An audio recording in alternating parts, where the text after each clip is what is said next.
right, welcome everybody to the Great American Little Town podcast. I'm your host, Sean Farmer. I'm here with my full co-host, Mr. Dan Denier. That's me. How come you always get the applause and I never get any? Because people like me. Oh, well, that's what you're here for. It's like the what's the I don't know if it's Chinese, whatever, but like the balance term, Yin and yang. the yin and the yang. Yeah. Right? Yeah, I don't know if you're the yin or the yang, but No, I'm not going to decide that. But anyways, you add balance to the show. You're like, it's like the Force, like the Star Wars thing. You're like sometimes you're the light, I'm the dark, and vice versa. I think depending on what we're talking about.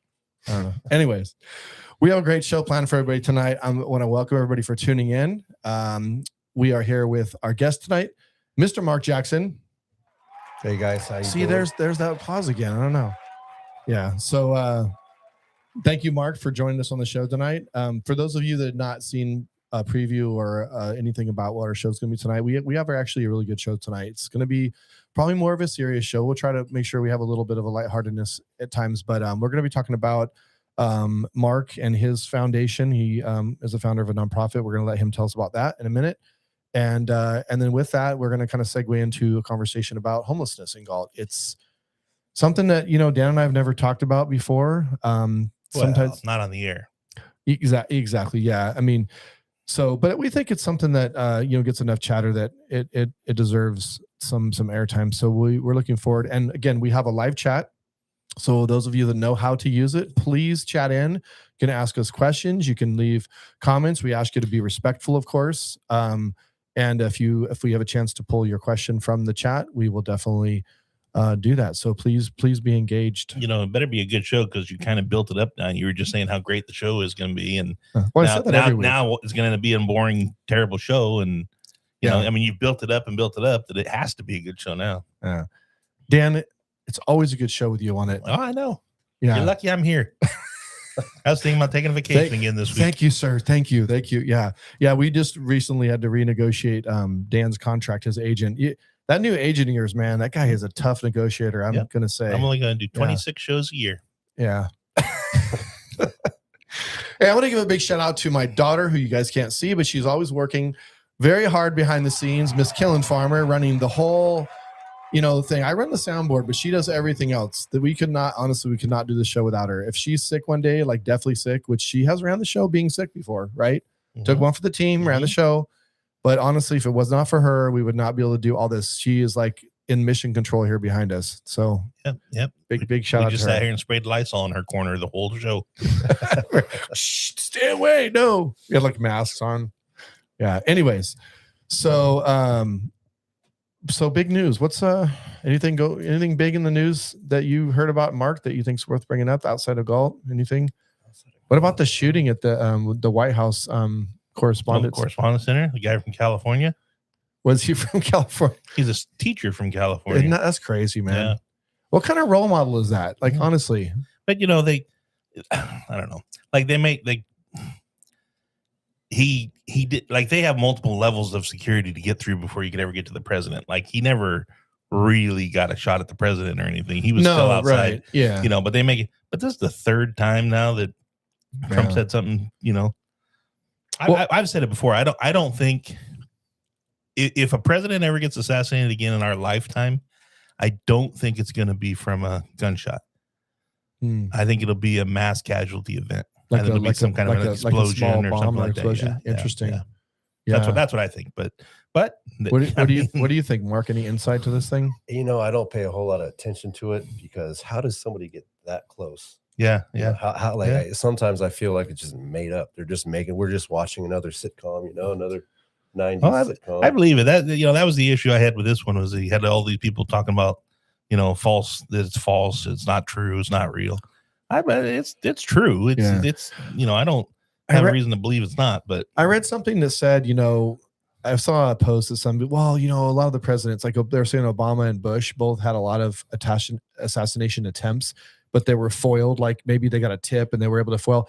And I don't disagree. I don't discredit that. Right. There's probably a lot. Right.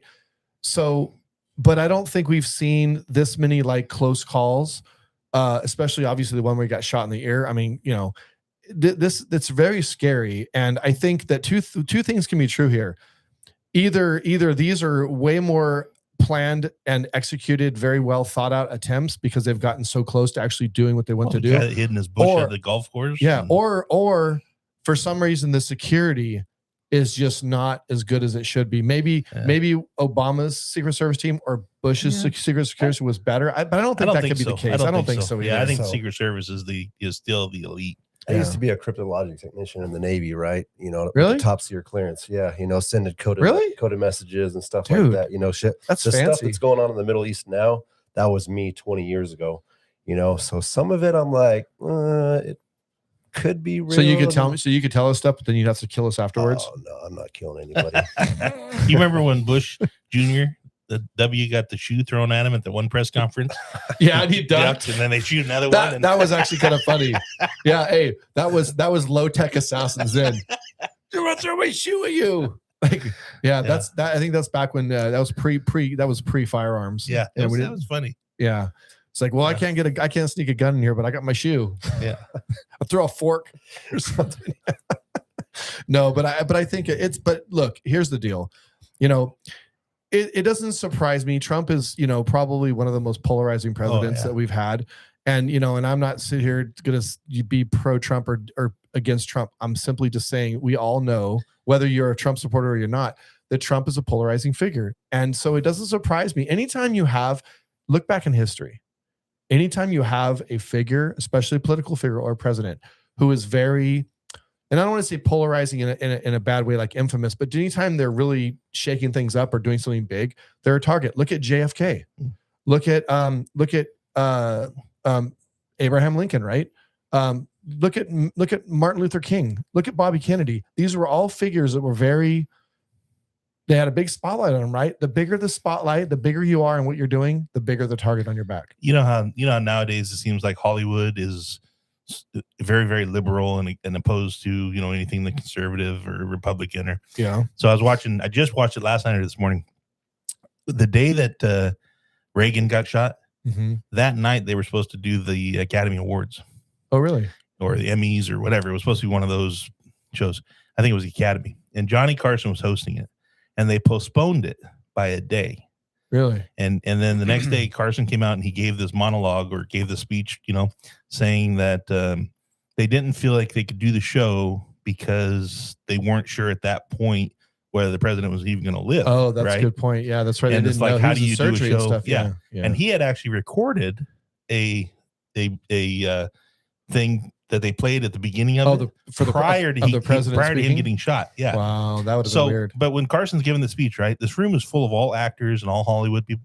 Carson's saying, that, fortunately the president is doing well. He's in stable condition. He's doing well. And the whole room applauded, right? Like they were supportive of, like, it was just a different time back then, you know? Well, and look, you wouldn't see that today. If something like that happened today, I mean, it doesn't matter to hear, it doesn't matter who it doesn't matter if it's because they didn't succeed. If it's Trump or if it's Obama or, the point of it is people don't realize this. Even people out there that hate Trump, if he was to be killed in an assassination, you don't understand what kind of chaos that would cause in the kind of our country. We don't need that kind of stuff to go on. So but anyways, so it was a crazy day. I saw this thing. This isn't regarding golf per se either, but I think it was interesting. I saw an article today about Teresi Trucking in Lodi is going out of business. They're closing their doors. 70 years. They're done. They're just saying, they were quoting all kinds of reasons like they can't compete with bigger trucking companies, fuel costs. They were saying in California, it's tough to do business because it's hard to find drivers. It's hard to get insurance. That didn't surprise me. Well, and older trucks aren't, everything has to be new, carb compliant. Air Resource Board crap. You can't buy a lawnmower in California because it's too expensive, or don't get me started on that crap. Yeah, it's not carb, it's crap. That's what they ought to call it. They spell it carb crap. Yeah, they should rename the acronym. They should because it's crap. That's all it is. The Air Resource Board is a bunch of crap. Yeah, it's just you can't have a fire in your fireplace on this day. Get out of here. Yeah. Well, I think with all we're going to save the planet. California's going to save the whole planet. Well, I think with all those things that there's maybe a good level of intent, to be good to the environment and all that. But then what happens is it ends up being like this huge layer of bureaucracy. It's and stupid. It ends up having like dozens and dozens of side effects that people don't realize that it's going to have. And I think that it's okay if you want to do something you think is going to be good for something, that's great. But you also have to think, okay, if I implement this certain policy or this law or this whatever, right? What are going to be the side effects of that? I think that a lot of times they just don't think about that. Well, I'm buying a new lawnmower. I'm going to do it in Reno, and I'm going to drive to Reno. And you're they're going to get tax. They're going to get my tax money in Nevada, and then I'm going to bring it back here and use it here, and I'm going to pollute the hell out of this place. How much sales? I saw a gas lawnmower at Ace Hardware. Yeah, but you know how much the gas lawnmowers that are for sale in California right now are all CARB compliant. Yeah, and so the price of them went up. The price of is it a sticker? You know what it means? It means the price went up about $1,000. Yeah, because it has a sticker on there. Yeah, it has some sticker that says it's compliant. Yeah, no, I'm not lying. Yeah. Some of the times the stuff is really no different than what it was before. It just has like a sticker, and there's some kind of process that the companies that make lawnmowers. I thought they were supposed to go do away with all that altogether, and everything was just supposed to be electric. That was the idea of it. Yeah. Yeah.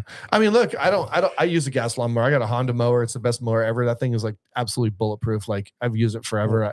I love it. But my neighbors, I have a neighbor who uses electric lawnmower. He loves it. And I'm not knocking electric lawnmower. I mean, if that's what you're thing and it works good and it seems to work great. But but I don't like to be of land. I live on an acre. Yeah, see, that's different. I don't need an electric lawnmower for an acre of land. Do you know how I've much, got an electric weed eater, and that sucker barely works. Do you know how much an electric like riding lawnmower costs?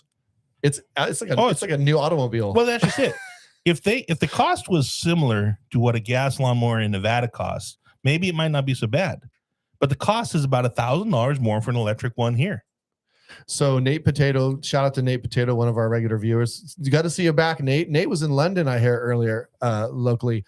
I think he just got back. I think when King Charles come over, Nate was like in the cargo hold. Yeah. He was riding in the back. He was riding in the back of the plane. Yeah. The King's here. So he says a regular person being conscious of their carbon footprint is a drop in the ocean compared to the companies dumping crap into the atmosphere. Exactly. Yeah. I mean, the problem is we share. I don't want to get on this topic because I know we're getting off topic here, but we live on the same planet, right? So you have China and all these other countries just polluting the air, and then we're over here in California saying you can't buy a gas lawnmower. Yeah. It's like saying don't poop don't poop in there, don't pee in the community swimming pool, but you're sharing the same pool. Yeah. It's like that. Yeah, you can pee in the stream that feeds the pool, but you can't. Yeah, it's stupid. You got to figure out who's building all these batteries and invest into those companies. Yeah. Anyways, so what's going on around town? So we got some community events. But before I do that, I want to shout out. The newspaper had an article talking about they're still looking for somebody for the to take over the teen center to help with that. Get on the board over there and stuff like that. Yeah, so I don't know if we're going to talk and as a about matter of fact, I actually have a flyer. Killen, remind me in a minute. I have a flyer for an open house that's happening on this Saturday at the teen center. I want to make sure we share it. So just remind me. Yeah, thank you for bringing that up. What was I talking about? Oh, I want to give a shout out to our sponsors before we go on to that. Sorry. This is what Dan does. He distracts me sometimes. So distracting. Not hard. No, it's not. All right, I'll get you that. I'll give you that. Big shout out to Galt Chamber of Commerce. If it wasn't for them, we wouldn't be here. So we appreciate you guys. Velvet Grill and Creamery, Kirk and his team over at Velvet Grill, Chandler Gross Group, Nicole Gross, thank you for supporting our show. We appreciate you. Frontier Performance Lubricants, shout out to Carrie and her team. Thank you for being one of our very first sponsors early on. So thank you. River Rock Brewery, Ed and his team making beer. If you're looking for a cold one, go hit up Ed, North Lincoln Way. Parker Realty, of course, Maddie and Devin and all our folks at Parker Realty. Casey Ward Insurance, NorCal Spreading, Azevedo Quality Harvesting. These are all local businesses, folks. These are all mom and pop places that support our show. Mr. Sean Farrell, Spawn's Cookie Company, needing no introduction. One of the longest running businesses in Galt. Ward Engineering, Mr. Matt Ward. Thank you, Matt, for being a supporter. Best Western of Galt, Mr. Paul Sandu, current council member. Next Generation Barbershop, Mr. Mark Jackson. Thank you. That's Mark. We'll talk more about that in a minute. We appreciate you. I got my beard cut there for my wedding. Oh, yeah? Yeah. Oh. Did you get like the fancy beard oils and stuff in it? That wasn't as long. It was short. Do you use beard oils and things, those kinds of things? Sometimes, yeah. It's like a whole product line. You got like a whole I product have line. shampoo and conditioner. Yeah. I want to combs and brushes. Is it soft? I don't want to touch Not it right from now. here, but It's no, not very- It is. no, It's no. soft. It's I not, need you've I need to touched work it. on it a little bit. Oh, you would know. Yeah, Okay, I did. Mark's like, I ensured it was extra soft. I gave him the extra soft treatment.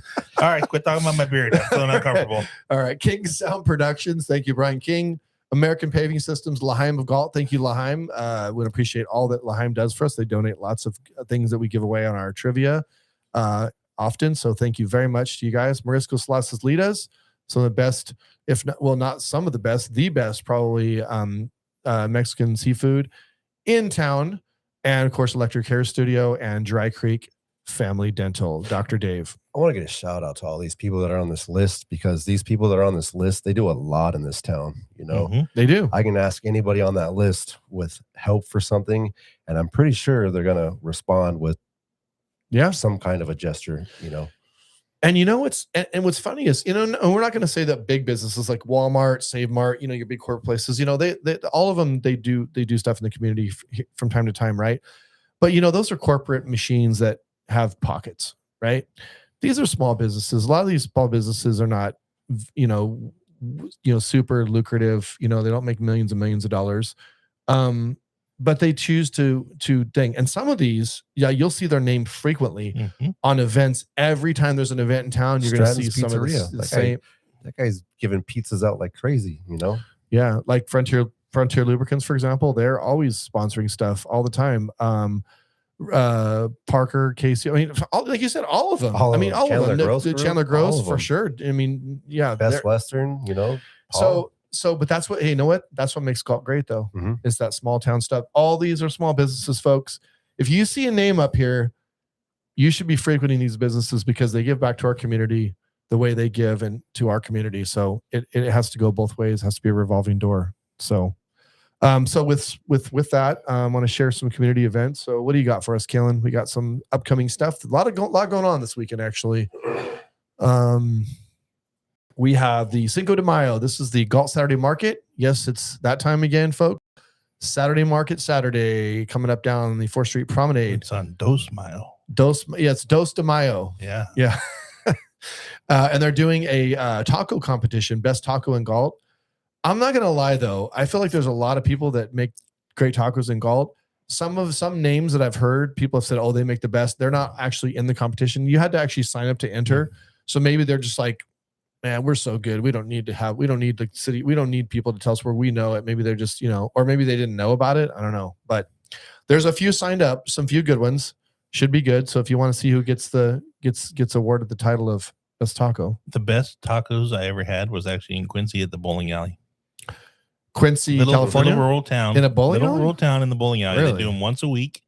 But the best, what they did is they put they rolled the outside shell in like some kind of cheese. Like, I don't know. Like a Parmesan. Like a Parmesan. Oh, that was so good. Really? We used to get them for lunch. Yeah. Yeah. So the good news is Taco Bell's not signed up. I mean, I don't think that would be really. I didn't see their name on the list. Just saying. And they were the best tacos when I was in high school because they were like 59 cents. Do you remember when you used to go to Taco Bell and buy the 6-pack or the 8-pack of tacos? Yeah, They were just a couple bucks. Yeah. I could take $20 in high school, fill up my gas tank, and still go to Taco Bell and get something to eat. Now you can't take $20 and go to Taco Bell and eat. We were just talking about this. I forget what I was talking about. We were saying, remember the days when you used to go to the gas station and be like, yeah, I'll take $5 on number 4. Or your buddy be all, hey man, you guys gonna chip in for gas? And be all, oh, here's a 5. Oh, thanks, man. I appreciate that. We take all the loose change out of the ashtray and go in and put it down and say, that's how much gas I want. Now, if you walked into a gas station and you would just slide, $5 bill across, I'll take 5 on number 4. They would just push it back and be all, sorry, sir, we have a minimum here. Right. Well, I'm filling up a gas can for my. Not even a gallon. I'm filling up a gas can for my electric lawnmower. All right. Anyway, so next event we got is the Makers Market. Obviously, huge. Saturday's a busy day. Event. Yes, this is going on simultaneously with the market. So the market will be down the promenade where it usually is, but then you have the Makers Market. It's the children's Makers Market is going to be kind of starting where in front of Spawn's Cookies. That's the entryway to it, and then it will go all the way down to the east, down C Street, probably about at least 2 blocks. Mm-hmm. I think the last count, I think they got like 100 people signed up, 100 kids. So If you want to see some really great, I encourage everybody to come out and check it out. I mean, the market's great, but look, the weather's going to be beautiful on Saturday. Yeah. This is a really, really great event. Come out and support all these kids. This is the future of, see these people here? Yep. Some of these kids are the future people right here. Yep. We're counting on these kids to be future sponsors of our show for still being around. Right. Just saying. Big shout out to Michaela Johnson and Becky Ronsby. They do a lot for this community as well. They just did the cow plot bingo. That was fun. Yeah, it was. We're going to talk about that in a minute. Yeah, Becky was on our show last week. By the She time does a these lot for our kids are our show. sponsors, though, we're going to be in wheelchairs. So Speak for yourself, man. I'm not going to be in a diapers wheelchair. and wheelchairs. I'm going to be like one of those 90-year-old men that's just still running around. Hopefully. Becky and her people do a lot for the community, and she was on our show last week, and I heard it was a very lively show. Becky and I have this weird friendship where we really kind of try to make fun of each other, and it gets a little, I mean, we will say things to each other that you normally wouldn't just say to anybody. And so she got some good jabs in. I'm going to give you some props, Becky. You did. I heard from some viewers that said she kept me in my place. She said, yeah. I know we need her on more often. That's what I heard. So yeah, very fun. So anyways, Makers Market, May 2nd, starts at 9, ends at 1. They're going to give out prizes, hundreds of dollars in checks to some of the kids who, Senator Roger Nealo, one of our prior guests. He's got an award. He's going to be giving out a special award to his pick. So it'll be a great event. So please come check it out. I got invited to be a guest judge for this, but I'm always in the shop. I know. On Well, that's me too. I always miss these things, and I'm always like daydreaming when I'm. Well, Saturday's a big barbershop day, though. It is. It's a huge day. That's one of the big money makers, Well, Friday, Saturday. Obviously, the market's busy for us down in Old Town, and so I can't. I usually have to. We close at noon, so I'll be. So just so you guys know, we are going to be doing a live red carpet event from the Makers Market. Dan and I will be out at the Makers Market around 12:30ish. We will be interviewing some of the kids. We will be doing a live stream on our Instagram page. I believe we're going to do a live stream on Instagram. Kaylin, is that right? Yeah, we're going to be just streaming live on Instagram, and we'll be doing live interviews with some of the kids. So tune in and check it out. It'll be really fun. So we're looking forward to it. So next event we got going is going to be more tacos. This taco. Yeah. If you want taco, you just get in the right place, people. This is the Galt Sunrise Rotary event they do every year. Rotary, obviously another organization who's huge in Galt, does a lot of things. I think they still have some tickets available, but they've sold out all their full tables, I believe. So this is at the Littleton Center. This is on the same date, 5 p.m. So you got a whole day. You can go out. You can get tacos in the morning, get tacos at night, all the tacos. This is taco day. That's this right. Is just Saturday. This isn't even Cinco de Mayo. I know. This is just a pregame for the big one. Yeah. I'll be there. I got a table. Barbershop has a table. So we'll be there. I love going to these things. Yeah, because you know what, Mark? You're one of those guys that's always supporting stuff too. You're one of those guys. I've been on the sidelines for so long, St. Martin Foundation, some of our residents will be there Nice. helping serve. So, yeah, I think it's important to be involved. $20, man. You can't beat it. So, no. All right. So next event we're going to have is a event at the Color Wheel. This is not on the 2nd. So this is the next day. So this is like a pre-Mother's Day type thing. Color Wheel's down on 4th Street. This is a really cool place. If you've never been to the Color Wheel, you need to go check it out. It's very family oriented. A lot of parents go in there with their kids. A lot of kids go in there, teens, young kids. They make pottery, paint stuff. They always different art projects, things that go in there. It's a really cool place. You should come check it out for sure. That's a week before Mother's Day. The following week is Mother's Day. Yeah, exactly. And so, anyways, we have that. And then we have anything else? I think we have. Oh, yes. So we have. Thank you for finding this flyer. So the Teen Center, this is the Galt Teen Center. So as I mentioned on a prior show, folks, the Teen Center is looking for volunteers. Some of their volunteers, one shout out to Sarah McFadden. She's actually moving. Her family's moving to Spain.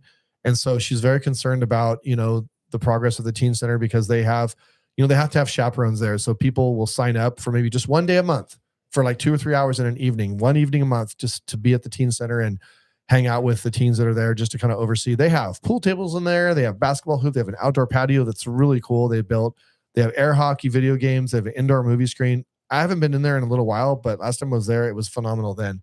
I actually had a really good time, and I have been meaning to sign up, and I keep saying that, but I'm definitely going to be signing up and committing one evening of my month. I think if you go to that website, the galtteencenter.org, I think you can go on there and sign up on there to be a chaperone. And what they need chaperones after school. They're open after school, so kids can come over after school, have a place to do their homework, or just hang out. Yeah. And but like And they also have a board of directors, so they're looking for people to serve on the board of directors. That's what the newspaper article I read today said. Oh, it was in the Herald. Yeah. Yeah. So look, if you want to give back, when the Teen Center just started getting rolling, so did St. Martin Foundation. I had lunch with the director over there. Mm-hmm. And I think this is an important thing here in town to have for these kids to hang out, it is absolutely. We used to have the Boys and Girls Club. Boys and Girls Club. Mm-hmm. Yeah. We were running around there like crazy, So. No, this is a great organization, and kudos to all the people that have kept this running all this time. But there's this needs to have a long future in town. And so people need to step up. So if you want more information, galtteencenter.org, or reach out to us on social media. You can email us at greatamericalittletown@gmail.com. Even if you can just help one day a week, something like that, once a month, once every couple anything, of weeks, a little bit, a couple hours. Mm-hmm. Yeah. So, all right. So is that it for the events? All right. So that's our local events that we're going to be showing. So you mentioned the Cow Plot Bingo. Shout out to, again, Becky Ronsby and her people putting on that out. That was in the Chamber of Commerce. They did a fabulous job. It was actually a really, really great event. I'm not going to lie. I probably had the best time I've had at an event in a long time there. It was just, it was good. And those Highland cows, those little baby Highland cows, they're so cute. One of them's name is Elliot. So I did something on my Facebook. I posted like a story, and he came up, and I was petting him, and he was he was mooing. He was like really sad because he wanted to go in the pen with the other one. So he was like distressed. But I didn't win money, of course, but it was fun. Yeah. But it was a lot of people there, and there was a lot of people there late. Like, it wasn't like after the cow did its thing, everybody just, all right, fun's over, everybody takes off. No, people stayed late. I mean, I left almost 10 o'clock, and I heard there was like a core group of people that stayed around like way after that. Who knew it could be so much watching a cow take a dump? Hey, small town stuff, folks. Small town. That's what we do in Galt. That's what we do in Galt. Small town Saturday night, Galt, California. Go down, watch the cows poop, sit around with a cocktail, and I felt like what's the show? King of the Hill. We're standing around watching cow, and that cow's going to. You know who should have been the biggest sponsor of that event, right? NorCal Spreading. You're right. No, they should have been the biggest sponsor of that. Slacker. Why, Nelson? Why? All that manure. Yep, you're right. Waiting to be spread. Well, we'll have to get him involved next week. I don't think maybe he was aware of it. No, I think he was. Yeah. Anyway, shout out to Nelson from like money. Yeah. Smelled like money. Every time you come down 99, you hit the dairy out there by Arno. That doesn't stink. That smells like money. Yeah. All right. So we have some new businesses coming to town. I wanted to mention these just real quickly before we move on to our main topic. So the city shared some information today. I just saw it on social media actually before I came in. I mean, obviously I already knew about these being in the know that like I am. But it is so grocery outlet. We've talked to us before, grocery outlet, but they have some tentative opening dates. So tentative opening date for the grocery outlet. For those of you who have not been following this is going into the old Rite Aid building over on Twin Cities. They're doing a bunch of remodeling and stuff. It takes time for, people to open up. September 10 is the tentative open date for that. Then we have the Galt Urgent Care. I've been actually really waiting for this to open up because I think you drive by and the lights are on, and I wonder, does anybody ever rush in there thinking that they're open and they're not? And then they're like, I've seen people pull up to that's concerning. Yeah. I've seen people pull up to it. And you and I have talked. I don't think they should have been able to turn their light on until they got open. But. So their anticipating opening is tomorrow, actually. Yeah. May 1st, 2026. Obviously, I don't know why I said the year. That was stupid. No, Friday's May 1st. I'm sorry. Tomorrow's yes. 30th. I forget what day it is. My days are kind of blurred together this week. I'm retired and I know what day it is. Good for you, Dan. Yeah. I usually don't. I usually have to ask Jen. Because all you have to do is just know what day it is. That's I it. usually ask her, is today Wednesday? And I'll ask her 3 times. Yeah, must be nice, man. Someday we'll be there, Mark. Someday. Hope maybe. Also, we got Wingstop. So anticipating for Wingstop, that's going to be on Twin Cities Road. That's in the I think it's in either the Tractor Supply right Plaza. Next to the donut shop. Okay. Tractor Supply. So they're spring of 26. So we're in the spring, so they don't have an exact date. Then we got Tiki Bowls and Wraps. That's going to be also in Twin Cities. That's in the old Squeeze It's burger. actually, that's now open, actually. I don't know why. Yeah, that's in the old Squeeze burger. The old Squeeze burger, yeah. And then last but not least is the Running Tea. This is a Western boutique and tax store. They actually moved from Herald, and they are at 200 Crystal Way. So they're over there by where Crystal Light Block is. You go over the overpass, and then you turn and go down Crystal Way right there, and they're right across the street from it. Right across the street from the block place, Yep. the speed block place. Yeah. So if you're into that kind of thing, go check them out. So these are all small businesses, people, all small businesses opening in Galt, making Galt great. So, Yep. All right. I don't know. All those small businesses, we might be growing too fast. I know it's growing too fast. Yeah. It's growing too fast with so many businesses. Ruining this small town with all these businesses coming in. This is Dan's sarcasm. If you haven't noticed it. Yeah. This is usually my bit. I'm the one that has the whole like rah, rah, rah, and like all but today that's Dan. Dan's. Yeah, well, I can already tell when Dan all fired up about the lawnmowers. I know Dan's in one of those moods tonight. There's water in my cup tonight, so that's. Buckle up, folks. We're coming up on a serious topic, and Dan's in one of those moods. It could get very interesting. That is true. Get very interesting. So, without further ado, I want to reintroduce again Mr. Mark Jackson. So, Mark and I, I think you and I first met playing softball. Yeah. Remember those days? We used to play men's softball. Days. Yep. Back when we were young and fit. You got kicked out? Yeah, I was a hothead. Drinking and softball. That's yeah, bro. Yeah. Did I tell you? Drinking and almost anything is not good for some people. But I have to tell you a story. I actually got kicked out of there too. Wow. And he was sober. That was sober. That's bad. So what happened is I got kicked out so one of my players was actually at the time was my daughter's boyfriend, and he didn't have a really good relationship with his mother. It's kind of a real sore subject. And that kid was a baller though. He was it's a phenomenal ball player. You know what I'm talking about, right? Yeah. And so the umpire was a total jerk, right? And so something got said, and I think like Jimmy was like, "Oh, come on, Blue." He was just, you do that. "Oh, come on, Blue. What's up with that call?" Whatever. And the umpire said something to Jimmy like totally inappropriate about his mother or something. And I looked at the umpire. I go, really? I go, that wasn't very professional. I go, why would you say that? And so then Heather was in the audience, and Heather jumped in and started saying something, right? And so he looked at her and he goes, "You're out of here. Get out of the park," to Heather, right?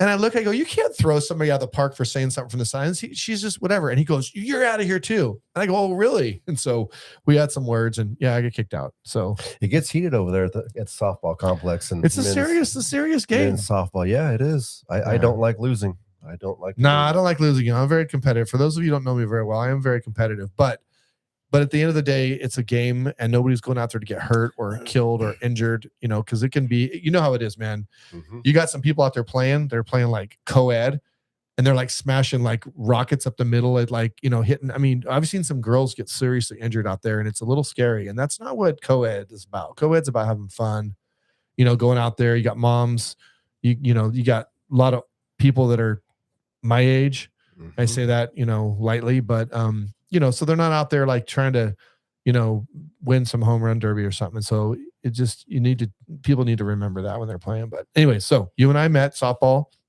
Tell us about the barbershop. So the barbershop, next generation barbershop. Before we get to the barbershop, tell us about you. You grew up in Galt. Yeah. Okay. Sorry. Let's start there first. About me. Yeah. Let's back up. Rewind. So okay. Are you from Galt? Did you grow up in Galt? I'm from Galt. So we came here, my family and I, we came here in 1986. My mom, Cece, and my stepfather, Tim, brought us out here. Our house was one of the first houses on the block over on West E Street.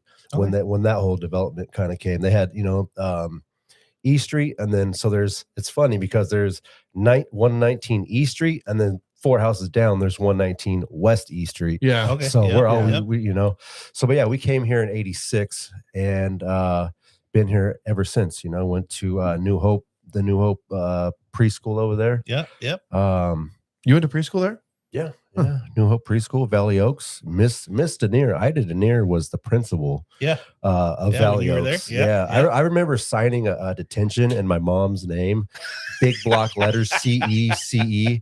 And Miss Denier came over. She said, "I think one of your kids," because Lori Salfin, Ida's daughter, lived across the street. Yeah. And I should be calling her Miss Denier. Sorry, Miss Denier.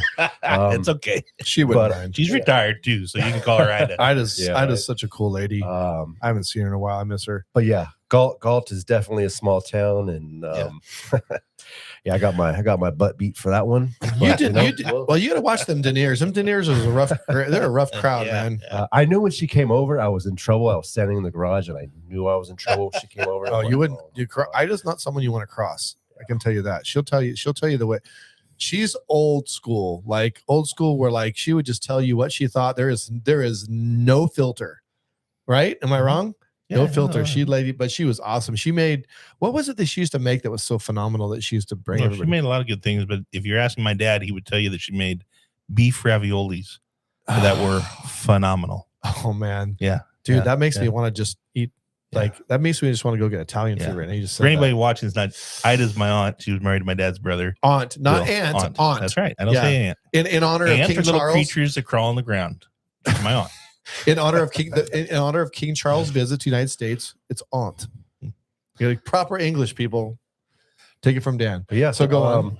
So when Greer was in middle school, I remember when all that Fumasi used to be nothing but land. Yeah, you know? that was my grandparents' property. Yeah, we used to go down to the end of our street and we'd cut across the pasture there and go to school. We'd play hide and seek in the pasture there for a little bit before we went to school. But yeah, so that was my grandparents' dairy, the Harvey Ranch. Before they sold it to the Famasis. It was 100 acres, and that's where my dad grew up. That's where the Harvey Ranch truck comes in. Yep, that's where that was the Harvey Ranch. Wow, you used to trek right across the Harvey Ranch and didn't even know it. Yeah. Yeah, they called it Harvey Ranch because they bought it from Miss Genevieve Harvey. You know, she was the niece from the founder of Galt, and so they bought it from her, and so they just named it Harvey Ranch. But yeah, dude, I remember. Yeah, it was still there. The ranch and the old barn and all that stuff was still there for many years when I was in high school. Yeah. You know, back in the day, though, growing up and having all this development, you know, around for us kids, we would go there and we'd make little bike tracks, you know, and ramps and jumps and stuff. And the dirt and the dirt lots and everything. Yeah, sure. Yeah. And so you've been here 40 years. Almost 40 years. And so what kind of led you into the barbershop? So, you know, my like you. Yeah. I want to get into it because I want to get into the name of the barbershop. Definitely wasn't touching men all day for a living, but I don't go to barbers very often. So there you go. Woo. But you know, look at me now, Mom. Look at me now. I touch men all day. I get paid for it. I put my fingers through men's hairs. $20 is $20. They keep coming back, right? So must be doing something right. Well, maybe you're really good at what you know. The barbershop came about. You know, I kind of there's a whole backstory. My whole, you know, the military. You know, being in the Navy and you know my tour of duty in the How Gulf. long were you in the Navy? A little over 2 years. Okay. So I did a tour in the Gulf over there. You know, they don't show it to you while you're on the ship out there like they show it to you back here, you know. But yeah, anyways, you know, I got out of the military and I kind of just, I don't know, I kind of just floated by on life, you know, and no real direction. No real direction. Didn't know what I wanted to do. Yeah. I worked odd job. I worked at Carson's Coatings. I remember working at Carson's Coatings for a while doing forklift work. I worked at some sports chalet when that was, you know, so no real direction, kind of just, you know, existing. Right. Yeah. And, you know, I got into framing carpentry work. And in 2008, when that market crashed, I kind of crashed along with it, you know, the alcohol and drugs, you know, I started getting into that real heavily. And, you know, the barbering, my grandfather was a barber. And when I was on my downward trajectory. Yeah. You know, he would come over and I was living he was in a senior care facility and I was living in his house. He'd come over and he was a barber way back in the day in like the 60s. And he'd get his haircut by me. And he told me, he said, you should be a barber, you know? And I'm like, no, that's not, no. So I wanted to work for the state and get a state job and, you know, have all the benefits. And anyways, so like I said, I crashed, you know, with the housing market crash. And, you know, I ended up going to rehab, drug and alcohol rehab for the first time in 2012. And, you know, I got out of rehab and I started working for the state of California, Board of Equalization, Sales and Use Tax. Oh, nice. Yeah, in their call center. But, you know, the drug addiction, the alcoholism, it had a hold of me. So I didn't last there very long. I stayed there about 8 months. And, I quit before I got fired, How long was your first rehab? My first oh man, I told you I was a hothead, right? My first rehab lasted like 2 weeks.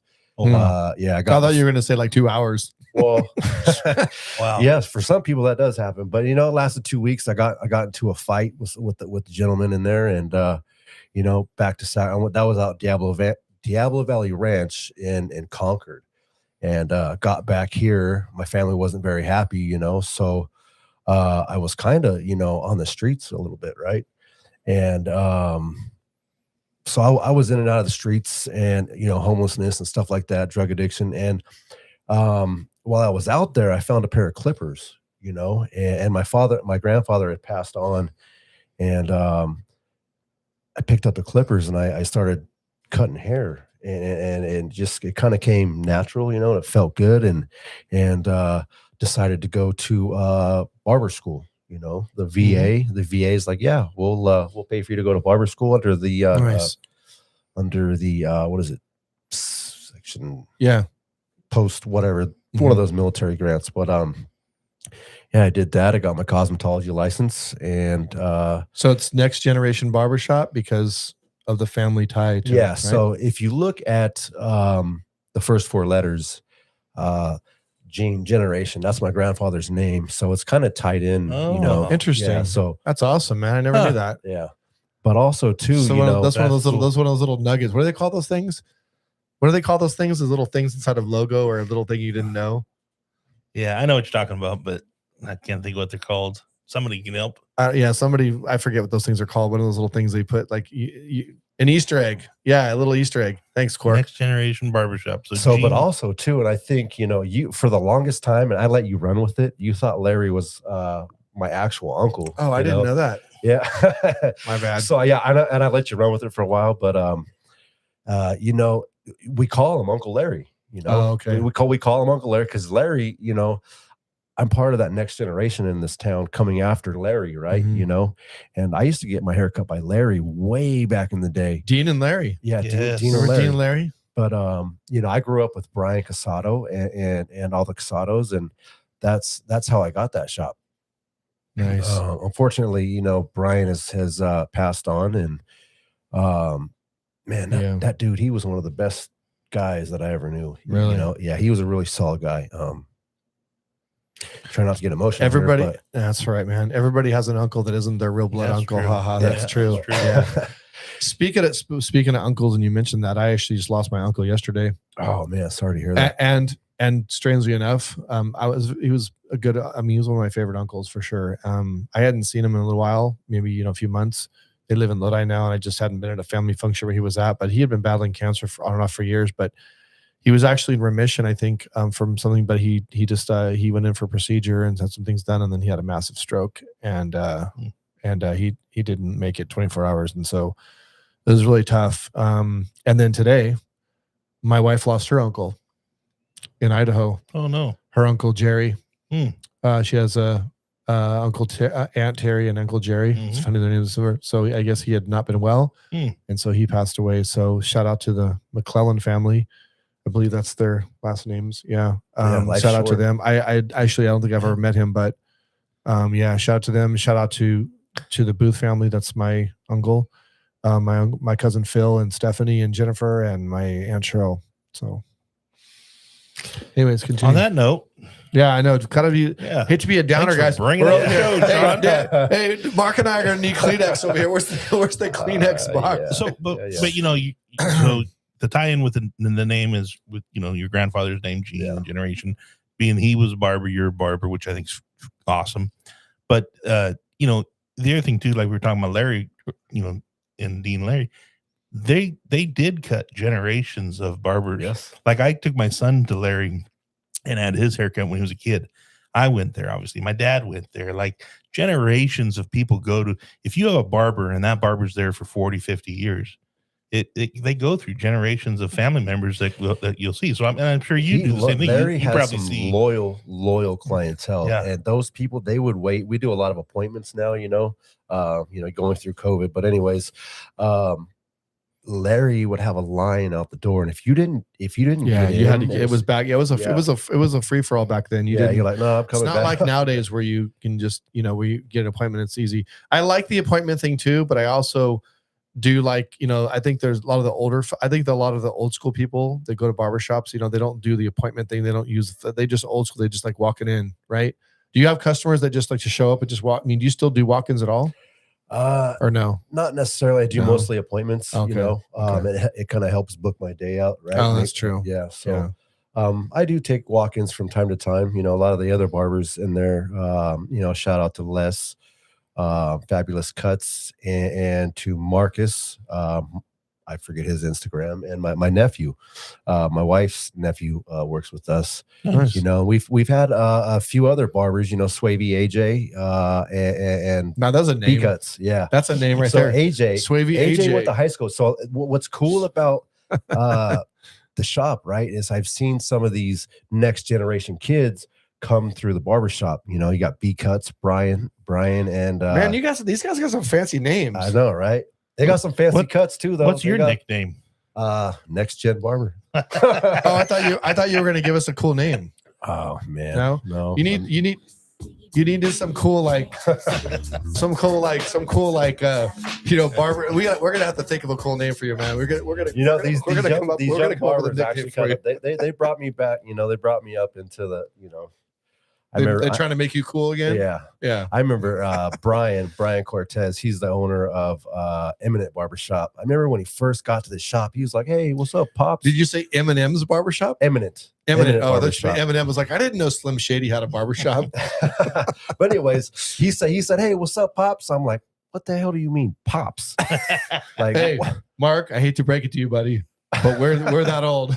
And then AJ, and these kids they're all high school graduates, Yeah. So AJ had to say, hey, that's a term of endearment, man. You just run with it. I'm like, all right, cool, whatever. You know what's cool about barbershops? Barbershops are the OG social media. Yes. Mm-hmm. Back in the day, if you wanted to find out, well, that and like beauty salons, right? So back in the day, if you wanted to get like the 411 on what was happening in town or to get the gossip or whatever, you got it from the barbershop, got it from the beauty salon. That's where all the tea was at, right? The tea, as they call it. Every Saturday morning during football season, you go to the barbershop and Larry and Dean went to every Galt High School football game, and they sponsored, and they had and so every Saturday morning you go to the barbershop, and there was a whole breakdown of every game. Problem is, Dean was the worst of it. You didn't want to talk to Dean about football because he'd be like this. He'd be cutting cut your hair, and then he'll just go, well, we really should have passed on 3rd and 4. That 3rd and 20. If they would have just passed right there, whatever. And he'd be like this. Yeah. And also I like that kid, that running back. He's a good one. And he would it was cool, but if you're sitting in the waiting seat, you're just like. Sometimes my clients will show up and I'll be 15 minutes behind. They're like, "Really, Mark? You're behind again?" I'm like, so that's probably what it is. I think. Well, correct me if I'm wrong, but I think your clients enjoy the dialogue. It's part of it. It's part of the service. I think they do, and that's what makes a barber is, the barbershop banter, right? So let me tell you a little secret. I think you know this already, but when I ran for office in 2018, and by the way, Larry's father was a former mayor. Yeah, Larry Casado. Yeah. Cedro Casado. Mm-hmm. Yeah. Way back in the day. Yeah, he was actually involved in a whole bunch of stuff. But so Dan was my campaign manager, advisor. So anyways, one of the things I did was just to get word around and stuff, I would get my haircut at different places in town.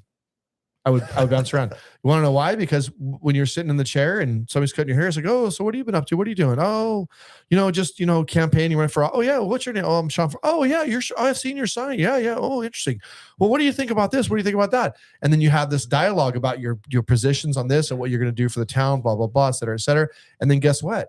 You leave that barbershop and then you're gone. What does he do? He's got the next guy an hour later and he's talking. Hey, who was in here earlier? Who was cutting his hair? That guy Farmer running for city council. I really like that guy. We talked to you. I really like his position. It's like free advertising, and he's like plugging you, right? Mm-hmm. It's a great tactic. He's still waiting for his hair to grow back so he can go get a haircut again. Yeah. Yeah. Ha ha, says the guy with no hair. Hey, I haven't paid for a haircut in over 20 years. Think of all that money you're But I saving. did pay for a beard trim. So Yeah, well, it all just went from there to here. I mean, that's you right. got the massive. That's fine.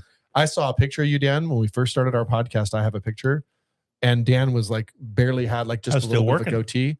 Yeah, and you, man, you look so young. I was still working. I just couldn't grow it out. This will get trimmed. I'll come see you in July. And July is my 1 year anniversary retirement. Then I'll think about trimming it. Do you like doing this with the beard? Huh? It's like a habit. I do. Yeah. I like doing that with his beard too. Hey. Okay. Yeah. Next. All right. Yeah. Anyways, so let's get into deeper subject. So let's talk about what you so barbershop. Then based on your life experiences, right? You started your nonprofit. Tell us about that. Yeah. So in 2020, that's when I started the barbershop, and I thought at that point in my life that was my ultimate purpose, and I was going to give back to my community through the barbershop. Unfortunately, in 2022, I ended up going back to rehab again, for whatever number of time it was. And, that was about 4 years ago, and well, let's back up to 2019. I kind of when I 2009, man, number of rehabs I've been to, but that's kind of where I got. I left rehab then, and I went to a sober living, and at that sober living, the house manager was smoking weed, and I think people were probably selling drugs out of it, and it's like, I'm looking at this and I'm like, how do you come in here and someone that's really trying to get their life back on track? How do you survive through that? Like, is that the role? Is that the environment we should be creating? Right? No, definitely not. Oh. Definitely not. And my house manager, Chris is on here, and that guy, shout out to Chris. Yeah, he's doing a great job. He holds it down. He makes sure there's nobody messing around. So your house manager meeting. So tell us what you've done. Tell us what you've okay. Yeah. So let's fast forward to St. Martin Foundation. So, I decided to get off the sidelines and do something about not only the homelessness issue and because I think, there was a major gap coming out of rehab back onto into the real world, right? You go to rehab for 30, 60, 90 days. And then for some people, luckily for me, I'm a veteran. So the VA was able to help me get into Section 8 housing. And, they helped me a couple times with that. Excuse me. But a lot of these other guys, they didn't have that. So I'm like, man, there's got to be something I can do, something I can. So they get back and dumped in their old environment. They get back in their old ways, and they just fall out of all that hard work they did to get clean and sober and all those things. And then they just, there's that missing piece of getting in, transitioning back into a job and place to live and all that stuff. Right. And your experience with the one place is like, you're like, there has to be a better, you're like, I can do better. Right. Yes, I can do that. yes. I can do that better than those guys did. Yeah. So fast forward to 2022, I was talking to my mom about it, and, I was telling her my idea, and I'm telling her, and I've kind of been watching how things are going on in Sacramento County and stuff. And she's like, do you think the money's there? Do you think the money's there to do it? And I'm like, if I see it the way I see it, and I've been talking, I talked a lot with, Don Natoli, and right. Don Natoli was actually my in. He was very instrumental. He put me in front of the director of behavioral health services. And I remember when you and I and Don went over and looked at that house on G Street, right? Which is funny enough. There's somebody on G. I'll talk to you about this. There's a lady who's contacted me. I'm actually meeting with her at 3:00 on Friday. She's looking to do some kind of transitional housing on G Street in that location. So I was just made aware of that. But anyways, so we went and looked at that spot. I remember there were some nuances with that place that didn't work out for you. But anyways, go on. Yeah, the price, first of all. Yeah. But I think people they think there's a lot of money in this. That there really is, but you constantly have to go after funding. There isn't. Yeah. So unfortunately, that's what's funny, because we're going to talk about that in a minute. How much money there really is out there that's not being directed to the right places. Then don't get me started on that just yet. But yeah, so go on. I'll tell you what, though, Sacramento County, they've done an amazing job. The people in behavioral health services and the substance use and prevention treatment. department. I'd like to give them a big shout out because they have been instrumental. And do you think they get the funding that they need? Do you think there's some they're going after the funding for us? And I don't think a lot of people understand that, Sacramento County goes after the funding, they bring it in, and then they kind of disperse it. I just like Galt gets the funding. So it's my understanding, though, from my experience on the city side, right? Being in, we'll get into that. What I've been involved in is I feel like there's not enough attention, there's not enough funding, there's not enough resources being made to people like you mentioned. That department should be better funded than they even are. There should be more people. And I feel like they're always, like, for example, we have a counselor that's from behavioral, I think it's from that department that comes in, is assigned to Galt PD, so that when they make contact with a homeless person or something like that has a behavioral health issue that Galt PD knows of, that person is there with them. That person, we lost that person because they went and worked for somewhere else, and they haven't even given us a replacement yet. It's been months now. Yeah, they said they don't have anybody to give us because they haven't been able to hire. So they're lacking in manpower. Yeah, big time. And so when someone says you're lacking in manpower, it usually means one of two things. Either you can't find qualified people, and I don't think that's never an excuse, because I think if you can find qualified people if you're paying good enough. So they're either not paying well enough to fill those positions, which is probably the case. Okay. Something like that is my hunch. I don't know for sure. I'm just speculating, but yeah, there's a lot of I think there's a lot of bureaucracy in it too, though. There is. I sometimes I don't think these guys, and shout out to my guys at River City Rehab in Herald. I think they should get paid more, because the way they do a lot. They're on the front lines. And tell us about your house. Tell us about, you were telling me recently about how this is not just like, so to be clear, what your place is not is like a guy's homeless and he needs a place to live. That's not what your place does, right? Definitely not. And it's very structured. Like this is not a free ride. This is you're gonna be in here. You're gonna tell. So I guess my question is, to explain the transitional housing side of it too. Yeah. Because that's kind of what is transitional housing? Tell us about how your place is operated. How transitional housing, sober living environment, recovery residence. So what I'm trying to provide is services that people aren't receiving once they leave rehab. So I've made partnerships with the job center here, California Human Development, SETA.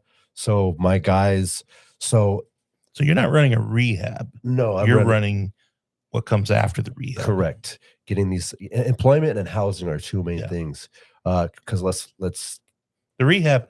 Explain the rehab, because I'm not, So rehab is where you go, and that's where you're getting the counseling, and that's where you're getting the tools to try to help you stay sober and right? Is that more than what the rehab very is? Correct. But now, okay, I've got those tools, or I've learned those things in rehab.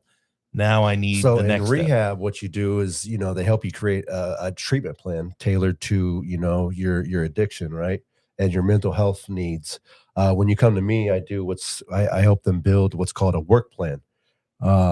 So on your work plan, you put down what it is that you need, employment, housing, if you need dental work, if you need, a car, your credit repair, whatever it is you need done, you put it on that your work plan. And then my program director, who's my mom, CC Overton, she they call her the Hammer.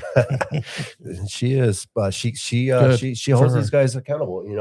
That's part of our program is accountability, holding these guys accountable. And a lot of those things you mentioned, though, for the plan, a lot of those are requirements. If you're on probation or something, like you have to have a job and you have to have housing, and you have to have, those are requirements that the state or the county has on people.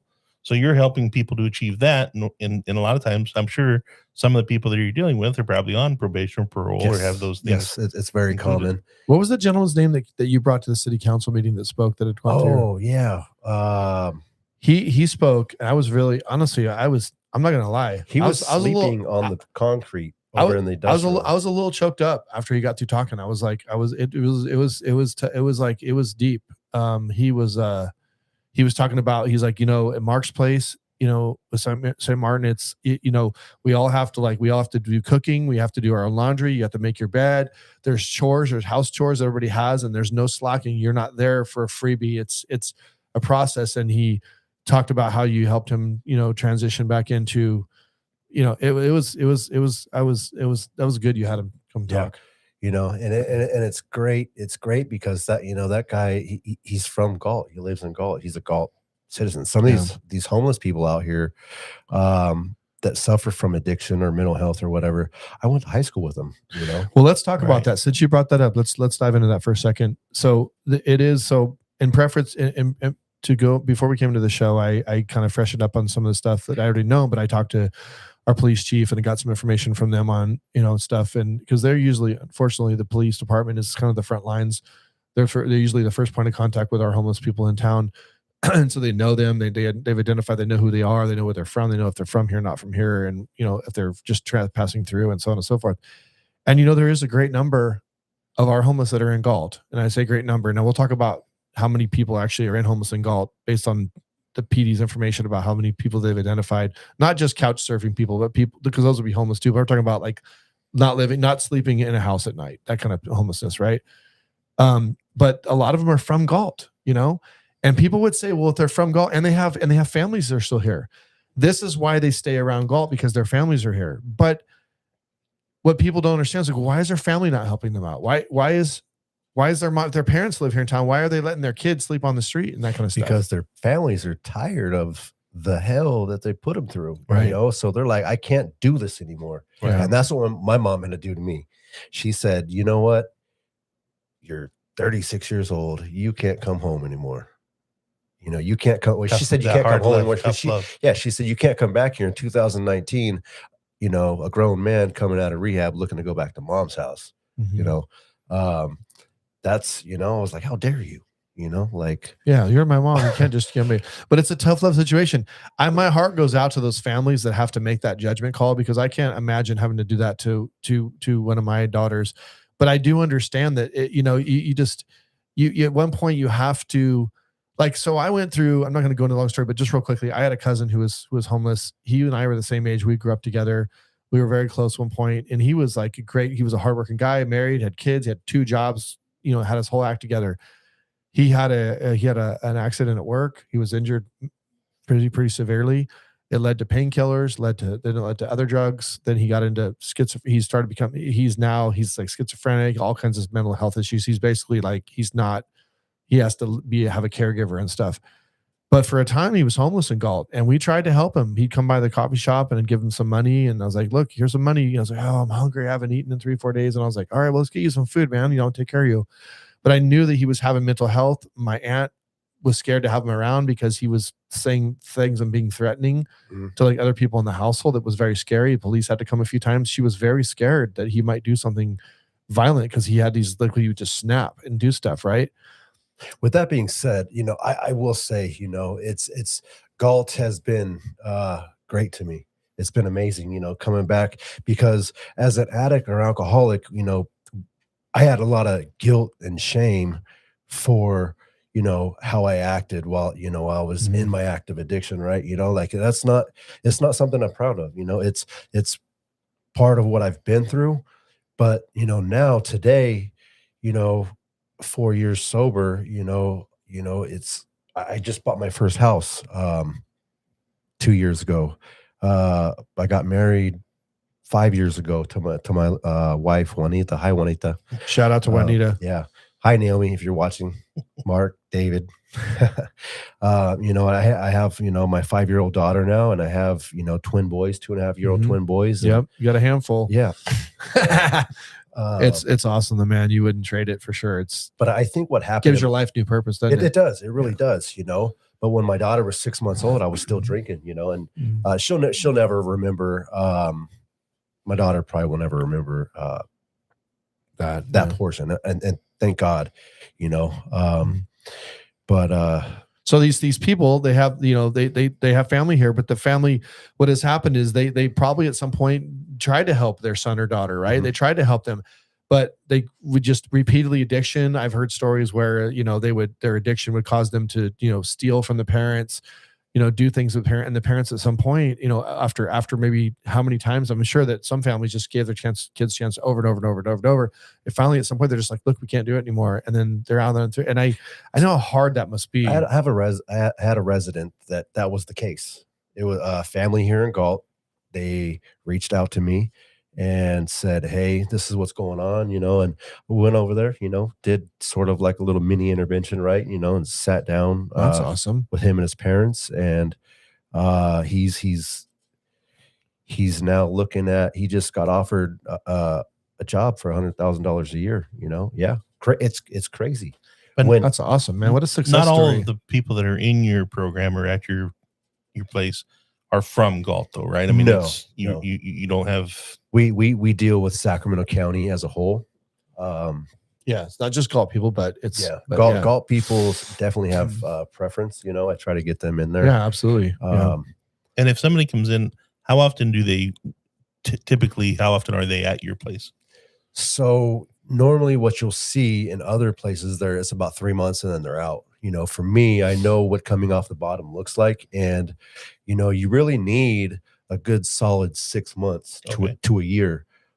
So for me, at 3 months, you should have a job. If you don't have a job after 6 months, then you got to go. Sorry, I don't know where you're going to go. You can't stay here in town because you're not from here. So I take them to where they have. Do you have those? Those are what I would call like your kind of your unsuccess stories. Do you have a lot of those, or do you still have? We have some unsuccess stories. Some people stay less than 30 days. They relapse and they unfortunately they got to go. I can't keep people like that obviously around. One bad apple will spoil the whole house. Do people that are at your residency? That's a good metaphor. Do they? Are there requirements that they have to continue to go through? AA, yeah, they got to counseling, things like that. Yeah, they have to do 5 meetings a week. That's another part of the thing.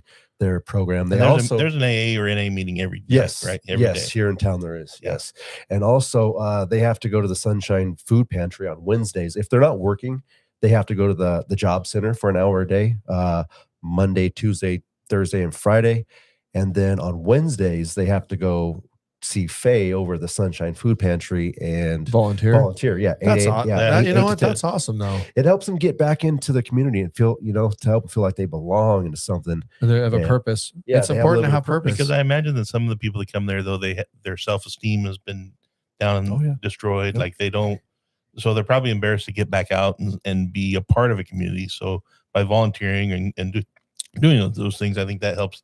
With some of that part of it. That's really a mental. If you really think it's like embedded in people having purpose, you if you don't have purpose, it's hard to kind of proceed forward. I mean, that's almost like I hear from a lot of retired people who just struggle with retirement because they just don't feel like they have like a purpose. It's like it really is kind of hard for them, especially if you've worked 50 years of your life. But I mean, all jokes aside, though, but it's a real thing. Says you have a very well thought out program. Yes, thanks, Nate. I appreciate. But your program is built on experience. It's built on your experience and what you saw. Yes, and what you knew that you could improve on. Yes, and so I think that's great because it's not like somebody like me trying to put that program together. But you know what I like most about what you're doing, Mark. Honestly, and this kind of goes into our where we're going to get a little deeper here into the discussion of homelessness outside of what you do. But what I appreciate what you guys do is this is what we call prevention of homelessness, right? Now I know that somebody might be homeless and drug addicted that goes through rehab and then comes into your place. But really what you're doing, in my opinion, is much more of a prevention tool because you're like you said, you have people coming out of rehab and coming out of these things, and that's that very vulnerable time where they could easily fall into homelessness and go back and relapse and stuff, right? You're trying to transition them back into being a person, a member of society, right? And being having a job and getting a place to live and getting their self-esteem back and all those things that come with, all those things, right? I think that is the one key thing that I think, in my opinion, that our state is absolutely failing on. So look, I mean, I'm not an expert on homelessness, but I sit on the Sacramento Homeless Policy Council as a representative. When I was the mayor, I sat in many meetings on that with Mayor Steinberg and other mayors of cities, and we had these conversations. And the whole mindset is a housing first policy. Right. And I actually don't, I make a joke. I don't call it housing first policy. I call it housing last policy, because that's really what they're doing. What they're trying to do is they're just trying to take people off the street and put them in some place to live. They're not so much, and I'm not saying they don't care. So, I mean, I might say something that may offend somebody, makes me mad, but I'm just going to tell it like I see it. You know, they'll take people and put them into housing because they just want to lower the numbers. They want to be able to say, sometimes as politicians, they want to say, oh, I lowered, homelessness by 10% last month or whatever. They're not really fixing the problem, right? Because for every one person they rescue and stick in a home just to get them off the street, there's 2 or 3 other people that are falling into homelessness that are like missing programs like yours and stuff. So the problem is not getting fixed. It's like you're just treading water. And I wouldn't even call it treading water. I would call it like kind of going underwater a little bit and staying right there. That's what I see and what I've seen from the political side of it. If you put somebody in a house, if you give somebody a house and they still have a drug and alcohol addiction, or they still have mental health that hasn't been treated or addressed, you're not solving anything. So a lot of these guys that come to me, they're linked in with services, and they do a good job of linking. And when they're in rehab, they do a good job with linking them with mental health services and other housing services and stuff like that. Mm-hmm. But I think and it's coming down from the top, from the federal level to the state level to the county level, the city level, the levels of bureaucracy that I talk about. The levels of bureaucracy. You're right. But your county really has to know, they have to be set up, and who was it talking about? Yeah, Nate Potato. You're talking about the master's degrees, and these people have master's degrees that are putting these programs together. But they're saying they're not paying them enough, so they're not filling those positions because they're not paying master's degree money. So you have a program, you have a massive need for mental health care people that know mental health that can help with these programs. But what I've been told recently is they're struggling to fill some positions, and they have they could be doing much better, but I feel like they're not paying enough. And I could be wrong on that. This is just what I've kind of been told. And I can't, I think if people that don't understand the sober living, the rehab, the homelessness, that whole mental health, if you could take a peek into my brain and see how I see it and see what they are actually doing. Mm-hmm. Yes, there's some misuse of funds and some fraud going on. And I'm not here trying to beat up on some. I'm just simply saying from a political side, I've been involved on the city side for quite some time now. And what I see, it's almost frustrating because I feel like there's a lot of talk and there's a lot of money being thrown at something. And I don't feel like it just from a common sense standpoint, you stand back and go, I don't. But part of it too is, so Mark, how many beds do you have available? We have 11 beds. And is there a waiting list? I got people calling constantly. Right. So part of it, I think in some cases, like you've got a successful program that I think is a good, positive program. If they could, mimic or copy your program, but the question becomes, how many times do they have to do that to then meet the need? If the need is greater than the services that are available, like, you've got a waiting list, but you can still only meet so much of a need, right? So the need is greater than what the services are available. So for me, meeting that need, I have to weed out, and I'm the first point of contact when these guys come in. I have to meet with them, and I kind of got to weed out who's really going to do it and who's not. And the guys that aren't going to do it, they go quickly. They're out quick. They don't follow the program. They're not. Your hunch is when you see these people, you gotta have a feeling like, this guy is going to be the deck stacks against. But sometimes it's the guys that you don't think are going to make it, or guys that do make it. I have a guy right now. I want to share a success story. He came to me almost a year ago, and now he starts work for the state of California May 4th, I believe. So nice. I'm bringing these guys. You have to be serious because there's a big wait list, and if you're not serious about it. But see, let's back up. So here's the problem. So you keep talking about guys that are coming to you and saying, like, you're dealing with a lot of people that have decided, look, I need help. Yes, I need whatever, right? Yes. The broken part of this system is way before that. The broken part of this system is that we basically are not forcing people to get that treatment. If we have a homeless person that is, say, drug addicted, has some kind of chemical dependency, and then as a result has mental illness, whatever, and they start resorting to maybe, breaking into people's cars and stealing for money to, whether it's to eat or to feed their drug habit, whatever, right? Committing a crime. Okay. And they get picked up by Galt PD or any other agency in another town.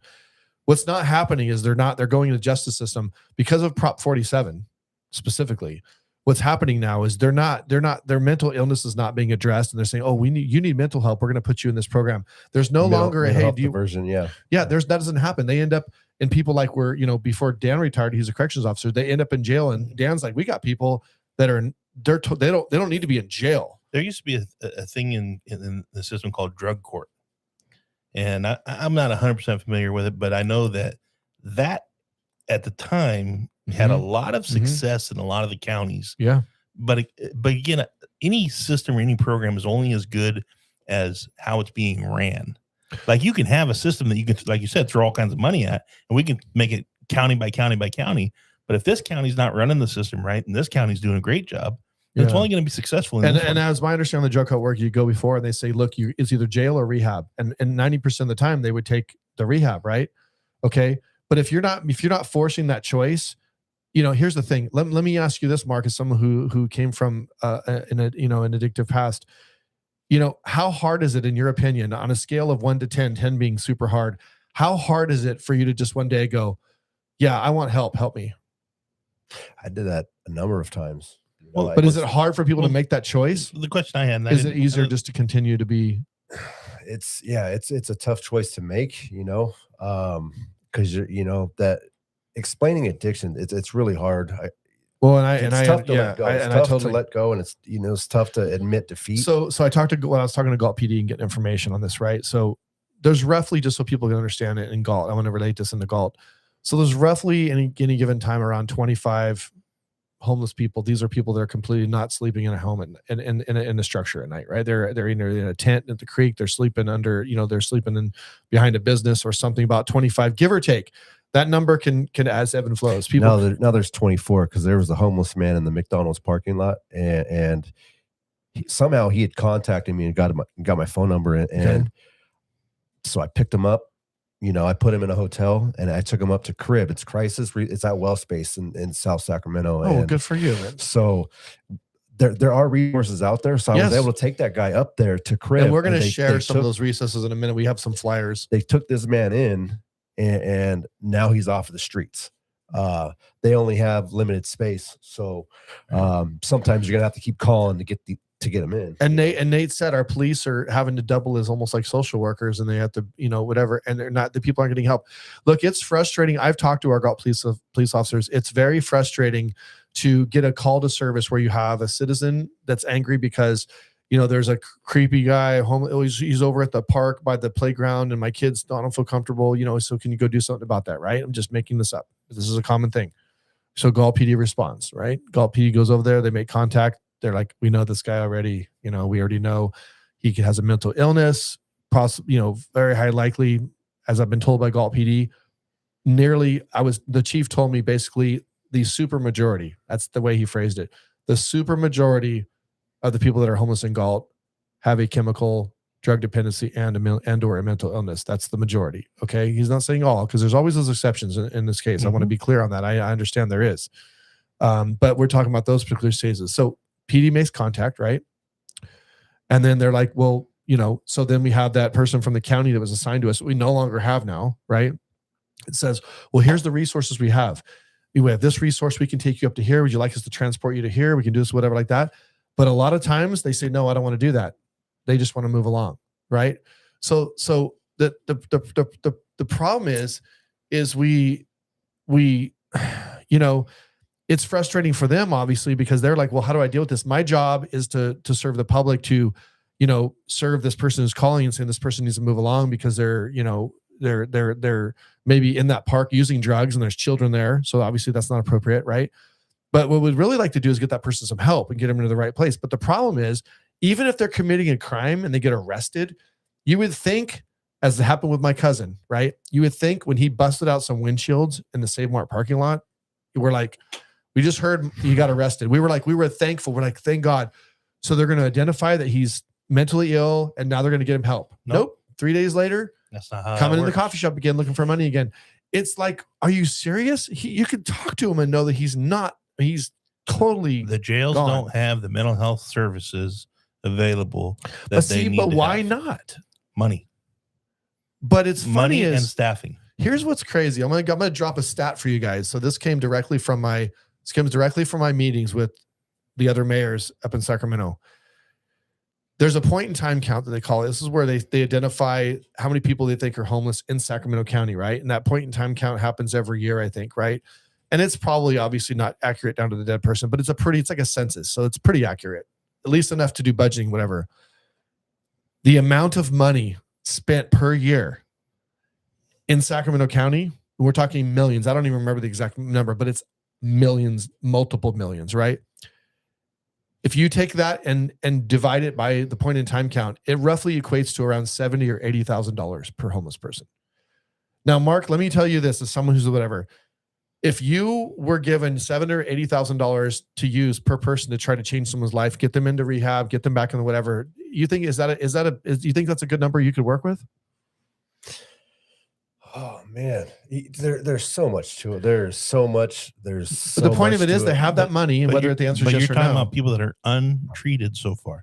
Right. You're talking about people that have not been therapy. I understand. They have not gone so again, how much do you think you're talking? We're not talking rehab. So I've been to a rehab where it was $1,000. Then thank you for the VA for sending me there. It was $1,000 a day. So at the end of 1 month. Yeah. So there's another thing. So why, if California wants to make a dent in mental illness and let's say that they will, to help homelessness, we've identified that making a dent in mental illness has to be one of those components, right? There's many components to solving homelessness, right? One of them is we need more proactive, we need more resources for mental illness. So if rehab, to get off addiction, to prevent mental illness, right? If getting people clean is $1,000, I mean, we need to be figuring out how to make that cost come down. Do you know where the real, a lot of doctors, you know what I'm saying? The real answer to homelessness lies? Where? Is within the person that's homeless. Once I closed the curtains and let the show was over, it was over. I haven't taken a drink for 4 years. Been sober for 4 years, and it's that part's over. It's now. Do you think what and being on this side of what you're at? Do you think that that's accurate statement? What I've gotten is that there's that a majority of people that are homeless are probably in that situation because of some addiction or mental illness. I would say that's a pretty accurate statement. That drug abuse. So then based on that fact, I mean, let's just call it a fact. Let's just call it a pretty substantial. We know that we don't know if it's 99% or it's 95% or it's 80% or 75%, but we can agree that it's a majority. So let's call it 55%, whatever, right? Doesn't matter. But if we've identified that that's the problem is that the county of Sacramento and the state of California, which is the state of California is really who's to blame, in my opinion. They're the ones that really oversee all the policies and make laws. If they want to make a dent in homelessness, instead of pulling people from the proverbial river that are drowning, they need to go upstream and figure out how they're falling in the river in the first place. And I'm just using that as a metaphor, right?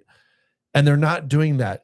Everything I heard from Steinberg and every politician that I was in all those meetings that we met with for 2 or 3 hours on Zoom, starting in 2020 all through, it was always, let's take care of it on the back end. Where can we get these people? Where can we take these people and scoop them off the street and shove them in a hotel room? So where do we do it upstream? Because we are fighting kind of on the back end. And they used to have the war on drugs. Was it Nancy Reagan? Nancy Reagan. Yeah. Well, you make a good point. I think that's where you start. And this is just, again, look, for people that are, our viewers and stuff like this, these are just our opinions. I want to state that. Because we're not making that policy at the level in Galt, just so you guys know, those policies are far above us, which is also frustrating. But what I can tell you is I sit in those meetings and I speak up and I say these things. And it's frustrating. We have a 2-hour meeting and everybody's like, oh, great meeting, everybody. Hey, thanks for showing up. So-and-so, good seeing you. Hey, we'll have to get coffee sometimes, blah, blah. I will say whatever. That. Hey, and I feel like all we did in that meeting was that we just checked the box that we had a meeting. But we didn't accomplish anything. We didn't even decide. We didn't even make a single freaking decision. So I sat on the sober living committee in Sacramento County.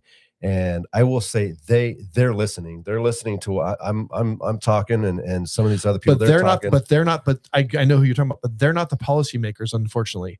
That's the problem. But we as a state, we've also basically legalized drugs as well.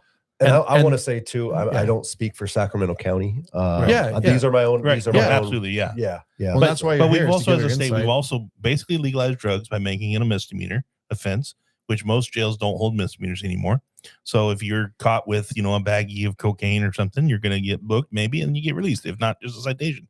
But there's that. It's mainly, just so you know, it's just, you can go on. It's mainly a citation. They write them. Right. Galt PD would write you a ticket and go, here, you need to appear in court. Depends on how much of an Adam Henry you are to the police officer. So yeah.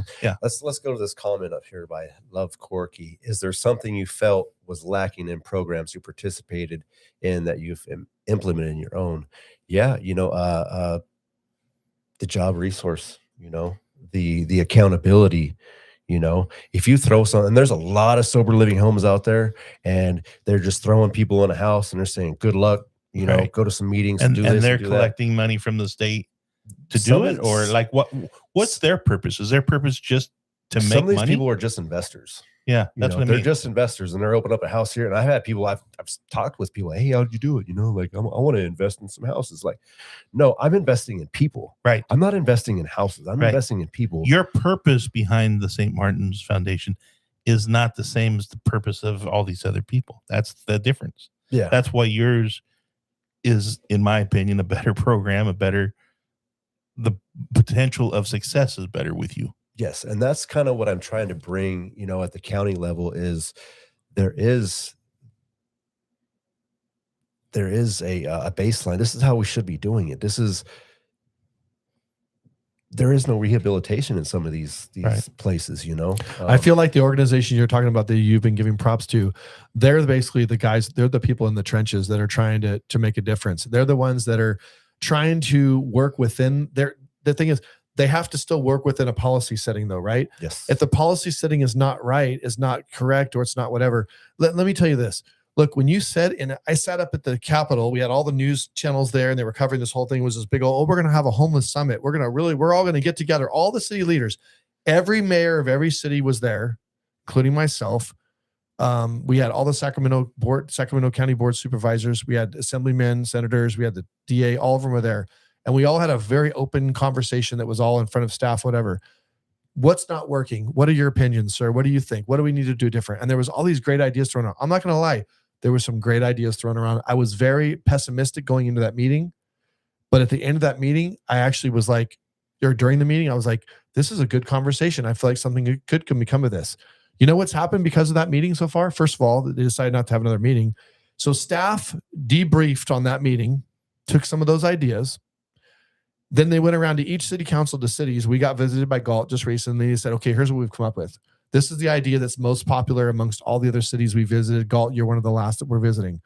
We want to put together a policy board, okay, or a advisory board, we're going to call it. It's going to have somebody from Galt, could be me, could be another council member, I'm not sure yet. Somebody from Sacramento. All the cities from Sacramento County will have representation. They will be an advisory board to the state to say, this is what we need to do different, or this is what we need to do or not need to do, or we need to change our direction and policy. But it's only an advisory board. So we said, so do they have to follow? Well, no, they can still do whatever they want. So it's just, so to me, we're just checking a box. Okay. And also the lead agency, which is some organization, I'm not going to say their name on the air, that's been in charge for 11 years, 12 now, of being the person who the most of the money that's being spent goes to, and then they're the ones that decide how that money's dispersed. This is $1 billion industry we're talking about. It's a cottage industry, Mark. Let's not sugarcoat it, right? That agency, right, is the most person that gets the money. They're still going to stay the lead agency. We're not going to change that. Well, if for 11, 12 years they've been the lead agency and nothing's changed. So it's like having a CEO of a company and the company's tanking financially. You know, we're going to make a bunch of changes, but the CEOs, we're going to keep him. No, that guy's usually gone and they got somebody else new come in. So for me, and I hate to go on this rant, but I'm just going to finish up real quick. For me, it's frustrating because the side of it that I've seen is the level where I feel like all we're doing is we're looking at creating another board. It's another level of bureaucracy that's going to cost more money. And it's another check and it's not going to be anything changed, because the real changes is what Dan said. If you want to make a dent in some of the homeless, and I say some, because again, I'm not going to sit here and try to act like everybody who's homeless is drug addicted and has mental illness.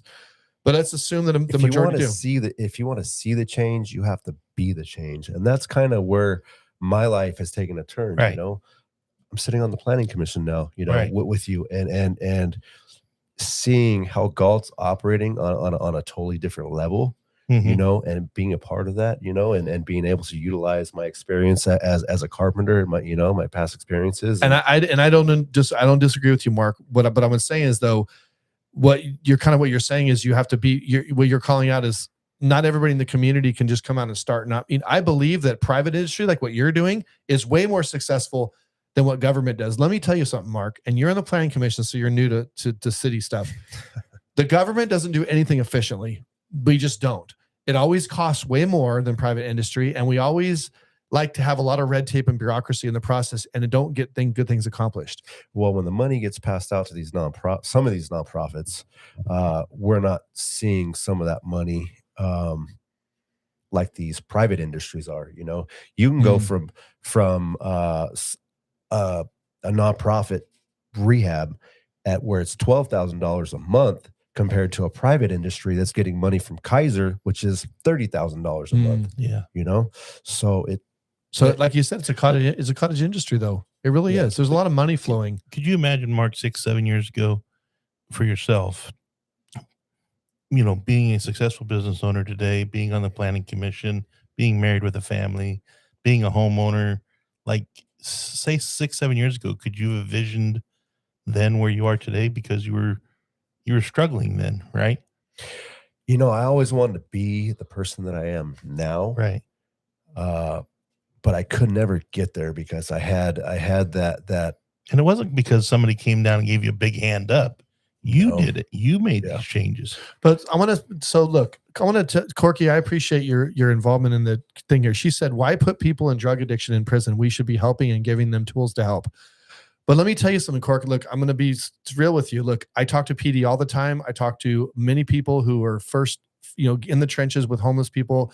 I talk to people who are involved with nonprofits. I know people that work in the food kitchens, and they are on all different levels of different things. What happens is you go out and I'm sure you would agree with me. You go out and you say, we know you need help. So here's some resources we have. We have this program, and the people literally, you would be surprised at how many people say, I'm not interested. And they don't take it, and you can't force them to go to rehab. Like the CARES court. So the CARES court is a new thing that kind of rolled out, and it's a voluntary thing. If the person that has the mental health problem or the addiction problem, if they don't want to go in front of the judge, which the judge and a team of lawyers can offer, they can help them with the treatment plan. And all they have to do is follow through with the treatment plan. But the CARES court's actually is a little different than what you described. The CARES court was a trial thing that didn't kind of come up this far. That tried down in Southern California, but the CARES court was actually where they went back to in certain situations where they could force rehabilitation. It wasn't voluntary anymore. So I kind of thought it was. No, it was a forced thing, because they were saying that you have to flip the policy and get to say where, if you've committed a crime and you're in front of a judge and this and that, whatever, that they are now going to have an instrument where we can say you have to go to rehab. That's mental health. I think you might be getting them confused. Okay. There's mental health diversion, and then there's CARES court. Like we had the guy that the incident where the guy was peeing in the street, right? You know, so to get that guy into CARES court, he has to be willing to go in front of the judge, his family, or a mental health provider can. And what if he doesn't want to go, Mark? Well, then it doesn't happen. See, so now he's going to get, if it happens, now he's going to go to jail, right? So this might come, and so again, going back to this might sound abrasive, but look, as an elected official in this town, look, I'm not a heartless person. I have family members that have been homeless. I am a guy that would help somebody who needed help. I genuinely feel for anybody who doesn't have a place to sleep at night. But on the other hand, I think as a business owner, if a business owner comes to me and says, Sean, every day I come to work and this guy is sleeping in the front of my place and I feel bad for him, I try to whatever, but my customers won't come in my store. I have to make a living too. I'm trying to put food on my table, and they're out there, they're in the front. These, they're using like this has happened. They use the restroom on the side of the building or in front of the building. Not acceptable. You walk into the front Not entryway acceptable. and they've used the restroom right there in front of so clearly some mental illness. My job is as a representative of the people of this town. We have to figure out how to handle that. We can't just say, well, we can't let heartstrings be pulled to allow laws to be broken. We can't say, well, we feel really bad. This guy's homeless and he needs help. We understand that, but we also can't just give him a pass and say, look, sir, you can stay here and you can do all the things you're doing right here or whatever. So we have to figure out, how do we handle that person? And right now, Galt, whoever it is, whether it's Galt staff, Galt police, county workers, social workers that are coming to help us, if we're not given the right resources and the tools, now we have some resources, but it's all voluntary, right? If that person says, no, I don't want that program, or I don't want to go here, we can't force that. Let me ask you, Mark, do you think the people that are forced into rehab, because the courts can force people, Yes, the court can say you have to go to rehab, But they're not. but they can. So my question is, do you think that what you've seen is the people that are forced into rehab have a lower success of staying clean and sober than people that voluntarily go to rehab? I think it's kind of a mixed bag. The people that are forced into rehab through the court system, they have to be there. They have to go through the program. They have to abide by it. If they don't, they're gone. Right. And they know they're good. They've got years hanging Suspended sentences. They have years Right. hanging over their head. Some of the guys that come in that think they want to get clean and sober, that think they want to get back into society, they try and fake it until they make it. And all they did was fake it. You know, they didn't make it. They didn't put the work in. They're not honest with themselves. Exactly. And so, exactly. But then again, sometimes the guys that are only there to suffice the court order, that's all they're there for. They have, there's no change going on. There's no, because one thing that I saw a lot in my career was we would see people come in, heavily under the influence. Of course, it takes about a week in jail before they sleep it off and get somewhat active again. But then a lot of times they're facing suspended sentences because they've been on probation for years. And all of a sudden they're going to Bible studies and they're finding God. And then when it comes to that part of it, the rehab part, you'll see them start writing letters to all the rehabs that are available. Delancey Street over in San Francisco is a big one. That one I heard. That's a really serious. Everybody wrote letters to that. That's a crazy program to go through. That's So a really tough program. But they did it because, like you said, they have this. It's either you go to rehab or you get 6 years in prison or whatever. Also, and so again, how true is it? Are they being to themselves because? Are they doing it just because now they're in jail? What's happening under Prop 47 now, as you know, Dan, but they're not being. You're going to prison or you're going to rehab. That's not happening anymore. What's happening is they're just being spit back on the street because, well, he was arrested for possession of drugs and he was kind of acting a little crazy out in public, and so we put whatever. So they spit him back on the street. So it's a revolving door that just keeps continuing. It's gotten worse, but there is still a good number of people in jail that are there for drug charges. Usually they're related with other charges. because all the people that need help are out back on the street again. Right. But what I'm saying is jail. There was still, at least when I retired, there was still that, you'd see the letter writing going to the rehab, say, would you accept me? I'm an inmate in this jail, blah, blah, blah. Yeah. And all I'm saying is, but they all have long waiting lists too. Yeah. All I'm saying is, waiting list. That's a great point. All I'm saying is that I don't believe that people should go to jail for being homeless. Obviously that's what I'm saying at all. And I'm not saying that people should go to jail for having an addiction. And I'm not saying that people should go to jail for mental illness. 100%, none of those. What's happening is, though, if people are, especially people, and I'll say specifically people who are committing crimes, okay, and they're then now in the system, right? The problem is we're not identifying, or maybe we're identifying and we're just not addressing it, but they're not getting the help they need. They're not being either forced into rehab. It's either they're being spit back on the street, or they're definitely not spending a lot of time in jail because usually misdemeanor offenses. But regardless of one way or the other, they're not being identified and saying, you know what, this person, We don't want this guy out breaking, smashing, like in Galt. This guy walked around mentally ill. Everybody knows who he is. He goes around and yells at him and screams and yells. And I've had him 602'd from our property many times because he was yelling and screaming at our employees coming into the coffee shop. He went around and smashed out windows in all these businesses around town, not to rob them, just to throw and break a window, right? Galt PD arrested him. You ready for this? Are you ready for this? He was arrested like 11 times. And a week later, he's just out walking around. You want to know why? This guy's not going to go to a court date. You think you're right about? He doesn't even know what that citation is that you gave him. He probably doesn't care about it. He probably uses it to go to the restroom with or something. Literally, he needs mental help, and they're not getting the help they need. So we have all this billions of dollars, right? And you said there's a waiting list at this place that probably does great work with helping people. There's a waiting list, and then we're waiting for our counselor. Where's our counselor in Galt? Oh, sorry, we don't have anybody to give you. 6 months later, we still don't have somebody. Why? I don't know. Maybe because they're not paying somebody enough. Where's all the billions of dollars going? It's funny though. This problem is so complex. Oh, it is. Right. We're trying every which way to fix it. And I think now normal citizens, in our cities and in our counties, they're maybe not understanding where all the money's going. But homelessness isn't something that just started 20, 30 years ago. No, it's gotten way worse though. But it's gotten way thank worse. you. Well, way worse.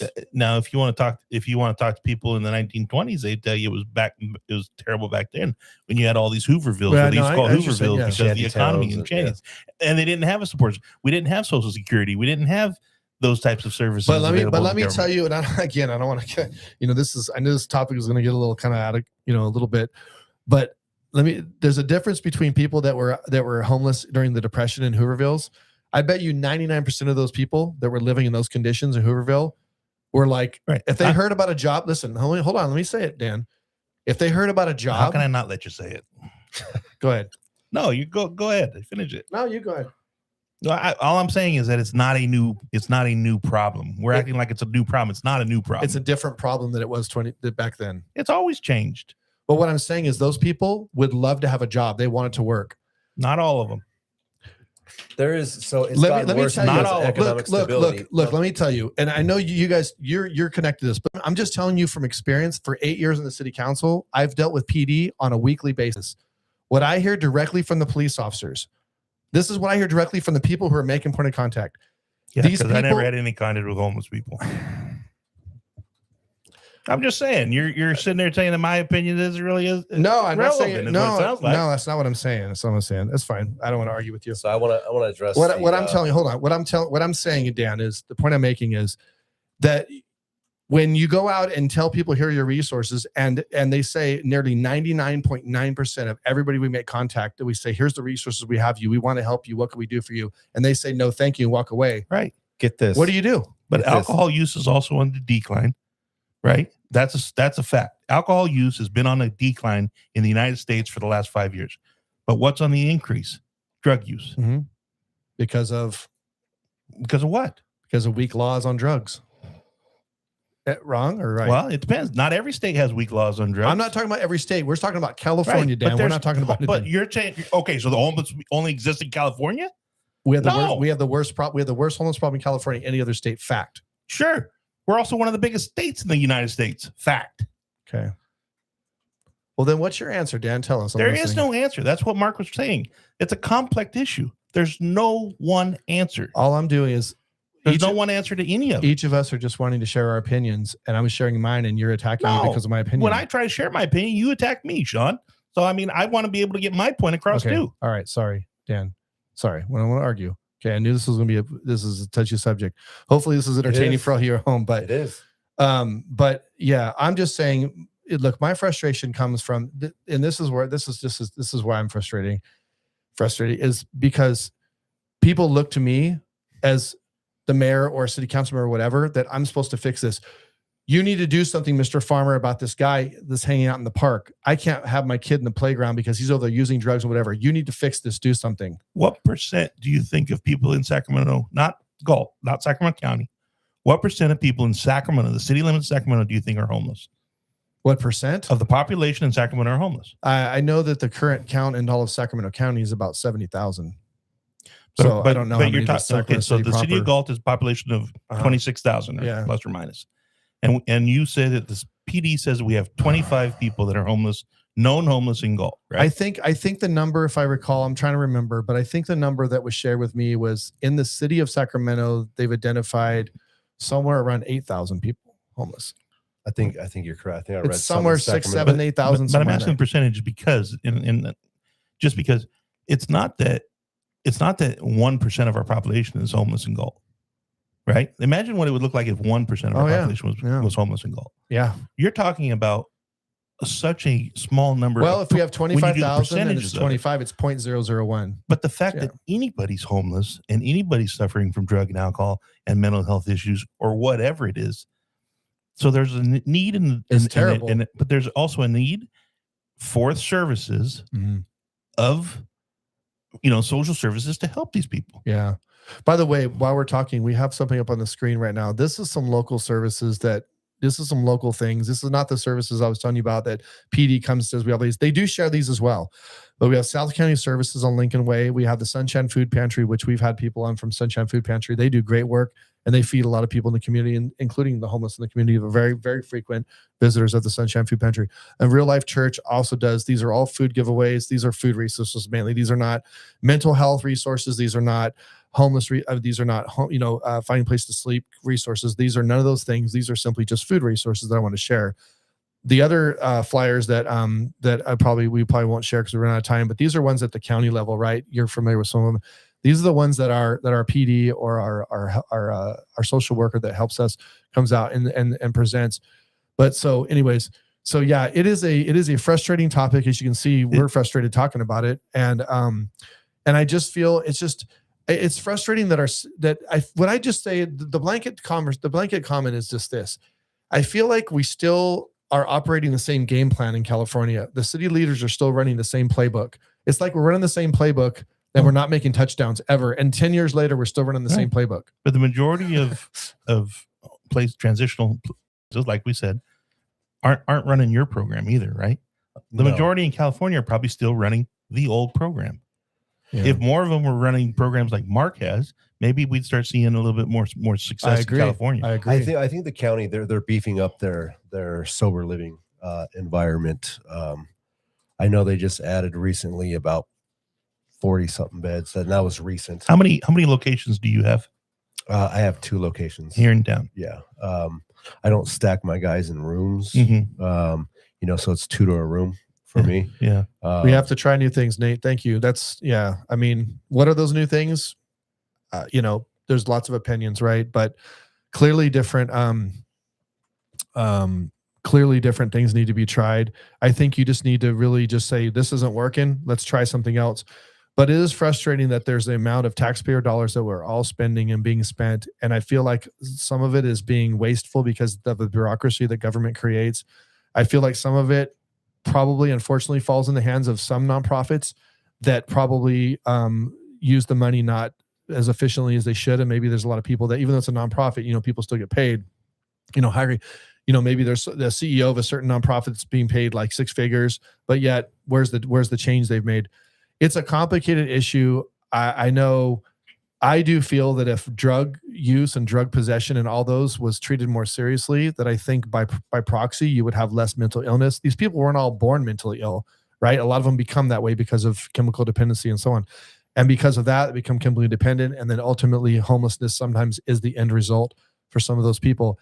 So is being firmer on drugs and having all that going to solve all homelessness? No, not 100%, but it would make a huge dent. I think you mitigate the problem. You don't solve it, you mitigate it, right? You're right. No, I agree. Right.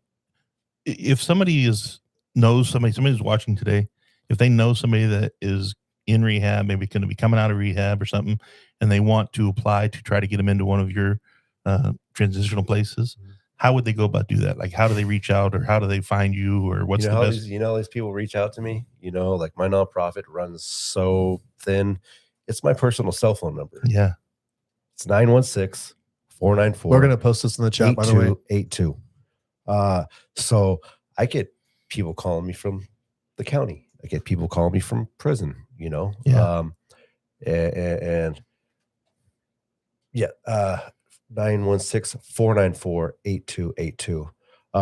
We do have an extensive screening process, though. We don't let, I want to be clear that we don't let sex offenders or child molesters or anything like that. None of that is happening at my house. Hey, Corky, since you're so outspoken, I want to ask you a question.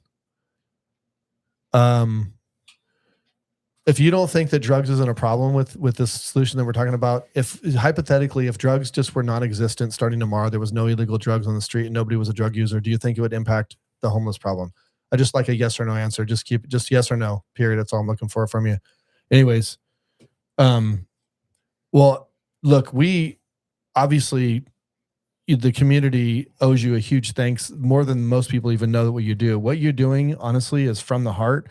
You're doing something that a lot of people, just say, well, we should do this, we should do that. You actually took your personal experiences and your hardships in your life, and you've actually turned that into a real tool to help other people so that they don't possibly end up being homeless, right? So that was my biggest thing is, how do I make all that time that I wasting time? Right. How do I make that turn it into a positive thing to where it's not a waste? It was an education. It was. Yeah. That's what God prepared me. What I went through, I had to pick it up and put it into play, So Corky says no. Right. She says that if drugs means nothing to homelessness, because most people are missed paycheck. I don't disagree with a lot of people are missed paycheck from being homeless, but I think you found your purpose in life, Mark. Yeah. I really think you did. I got to give a major shout out to my wife. She has been super, super solid. Because when I run out to try to help a homeless person and I leave my family at home, right? My wife she's holding it down. So yeah, there's other people making sacrifices still for your program to be successful. Yeah, there's a lot of people behind the scenes that people don't see or know. Or I got a lot of big support, though. Right. Yeah.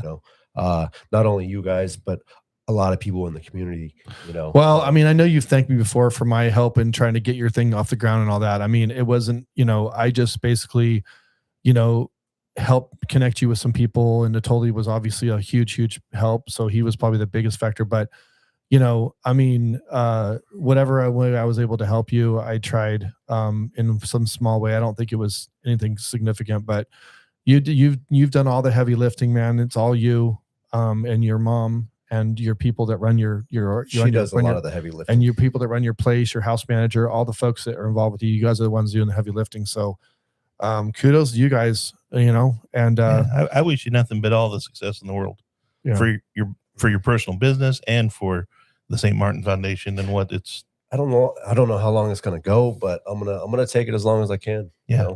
So speaking of that, Mark has an event coming up. This is a fundraiser event. We need to share this. So one of the ways you get funding for what you do is through fundraising, right? You don't always get big checks from the government. I mean, it's not how it works, right? You always have to go after funding.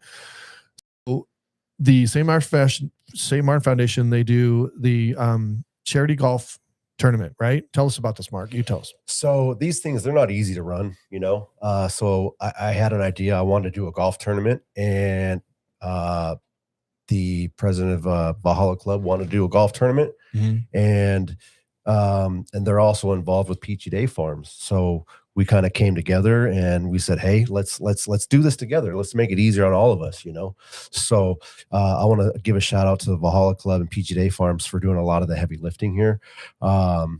So yeah, this is going to be October 11th. It's called Healing Heroes and Homing Hounds. I really think creating partnerships within the community is very important. So we're helping two nonprofits here. Okay. So if you want to be a sponsor, reach out to us. If you want to sponsor, there's a QR code on the screen. So the money that I'm getting is going strictly to veterans. So veterans that are coming out of rehab that don't have a place to go, I'm going to take that money and I'm going to sponsor them for a month or whatever it is in another sober living. If I don't have any beds, then I'll be able to sponsor them in another sober living somewhere. And you also have not only this, and then we have one more flyer. We're going to flip to the other flyer. We'll have all these on our social media page too. So if you guys are interested, they'll be on there. Transitional houses in most communities that people don't know about? There was transitional houses here that I didn't know about. Yeah. You know, I'm from here, so Yeah, and you're not the only one in town. no, Right. no, there's more, and I don't really know who they are. Right. Yeah. Yeah. And you also, but the other fundraiser you did, you have an annual fundraiser, which we attended, right? Right, Was the pasta. Pasta. Yeah, Yeah. at the Littleton Center. So every year there's a dinner. He does it's, you know, like a lot of the fundraisers we see in town, it's at the Littleton Center. There's a ticket for it. And we have a lot of people support it. Mr. Natoli there is Pat Hume, our current county supervisor. He's there. We have council members there. We have a lot of people. It was well attended. Yeah. And hopefully, I know it's always tough to get a lot of, Yeah, you know, a speaker at that too. You're always asking for money from the same people in a small community, right? That's Yeah. the problem. You always, but it's still pretty well attended, right? And I appreciate it because there's a lot of people out there that come in and ask us for money too, you know. So what goes around, it goes in a circle. You know, I'm in the circle with all these other nonprofits here, and we're all supporting each other, you know. And I think we need to come together as a community and get out to these. If you haven't bought a ticket to Taco de Mayo, get up, buy a ticket, and help support your community. Yeah. If you don't want to, if you don't want to do the heavy lifting, let these nonprofits do that heavy lifting. There you go. Yeah. Exactly. And by you say, look, I don't really have that, but how can I help? Well, there's how you help. You buy a $20 ticket or a $30 ticket to one of these fundraisers like yours or the Taco de Mayo for the Rotary Club or some of these other organizations that they're the ones that do all the stuff in our community. And so support. Is there a donation page if somebody did want to donate to St. Martin We're Foundation? working on a donation page. We just got our website up. Call or message the phone number you put up. Here's our website. Get in contact you with can Mark. put our website up there. It's smfrecovery.org. smfrecovery.org. Yeah, you can see a little bit of our progress on there. You can see who we are, who's on our board, some of the activities we've done, National Night Out, stuff like that. Hey, I'm going to give you a shout out right now, National Night Out. Every time we do National Night Out, you and your guys from the barbershop are out there giving free haircuts at the park at View.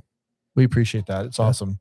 It's great to be a part of this community because I wasn't a part of the community for a long time. I was disconnected. Right. And that's really the opposite of addiction is connection. You have to stay connected. So we are we've obviously went way over our time. I was really allotting 2 hours for the show because I knew it was going to be a big topic and obviously it was a very it's a very passionate discussion, obviously, clearly. A lot of good information shared by Mark, a lot of great discussions, a lot of ideas thrown around, a lot of participation from the viewers. We really appreciate all of you viewing that have put in and been a part of this conversation and have watched the show tonight from you first time, possibly some of you repeat viewers that are always watching. So we do appreciate all your support. I wanted to share some stuff we have recently. And what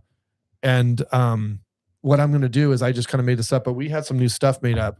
So we have some hats and shirts made. So I think I really ran this by you, Dan, but I think in the spirit of what we're talking about right here, I think to do something for everybody that would like to buy one of our hats. We have many different colors. I'm going to show you some. Anybody would like to buy a hat? We only have a few right now, but we're going to get more made. Hold some of them up. Hold that blue one up. We will donate this money to the St. Martin Foundation. Okay. So these are $25. That's basically our cost on them. It's much we paid for them. So $25. They're very good quality hats. And we have some other colors, but these are some of them. Or we have shirts, and the shirts are $15.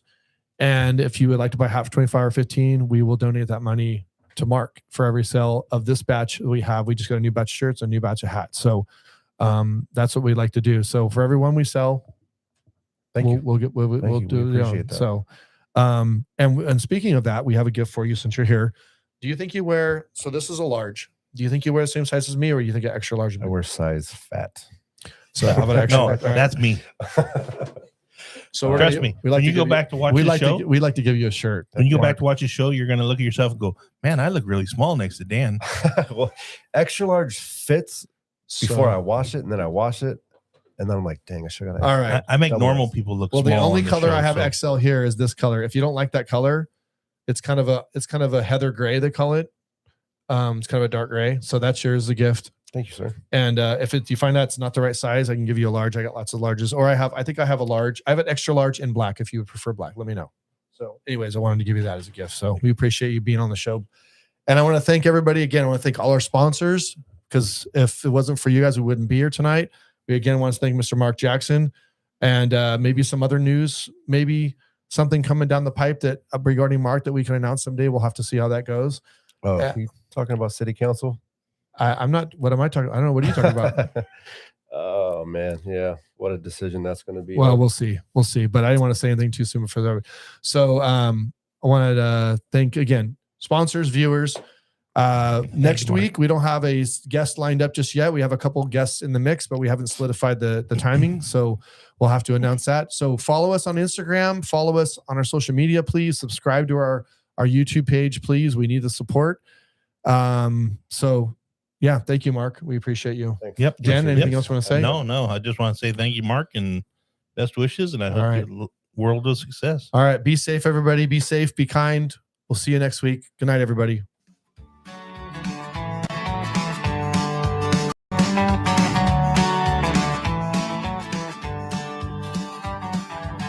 Two guys on the mic, Sean and Ben, talking small town life where it all began. God's got charming stories to spare, from the city news to the country air. The great American little town, where the news is small but the pride's profound. Grab a coffee, sit back, it's all going down on the great American little town. Sports scores, local clubs, and a parade. Dan cracks a joke, Sean throws some shade. Local gossip and a heartfelt cheer. It's God's heartbeat right here. The great American little town, where the news is small but the pride's profound.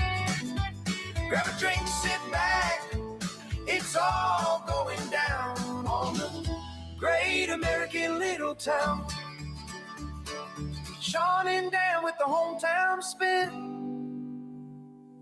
Tune in weekly and you're all in the great American little town.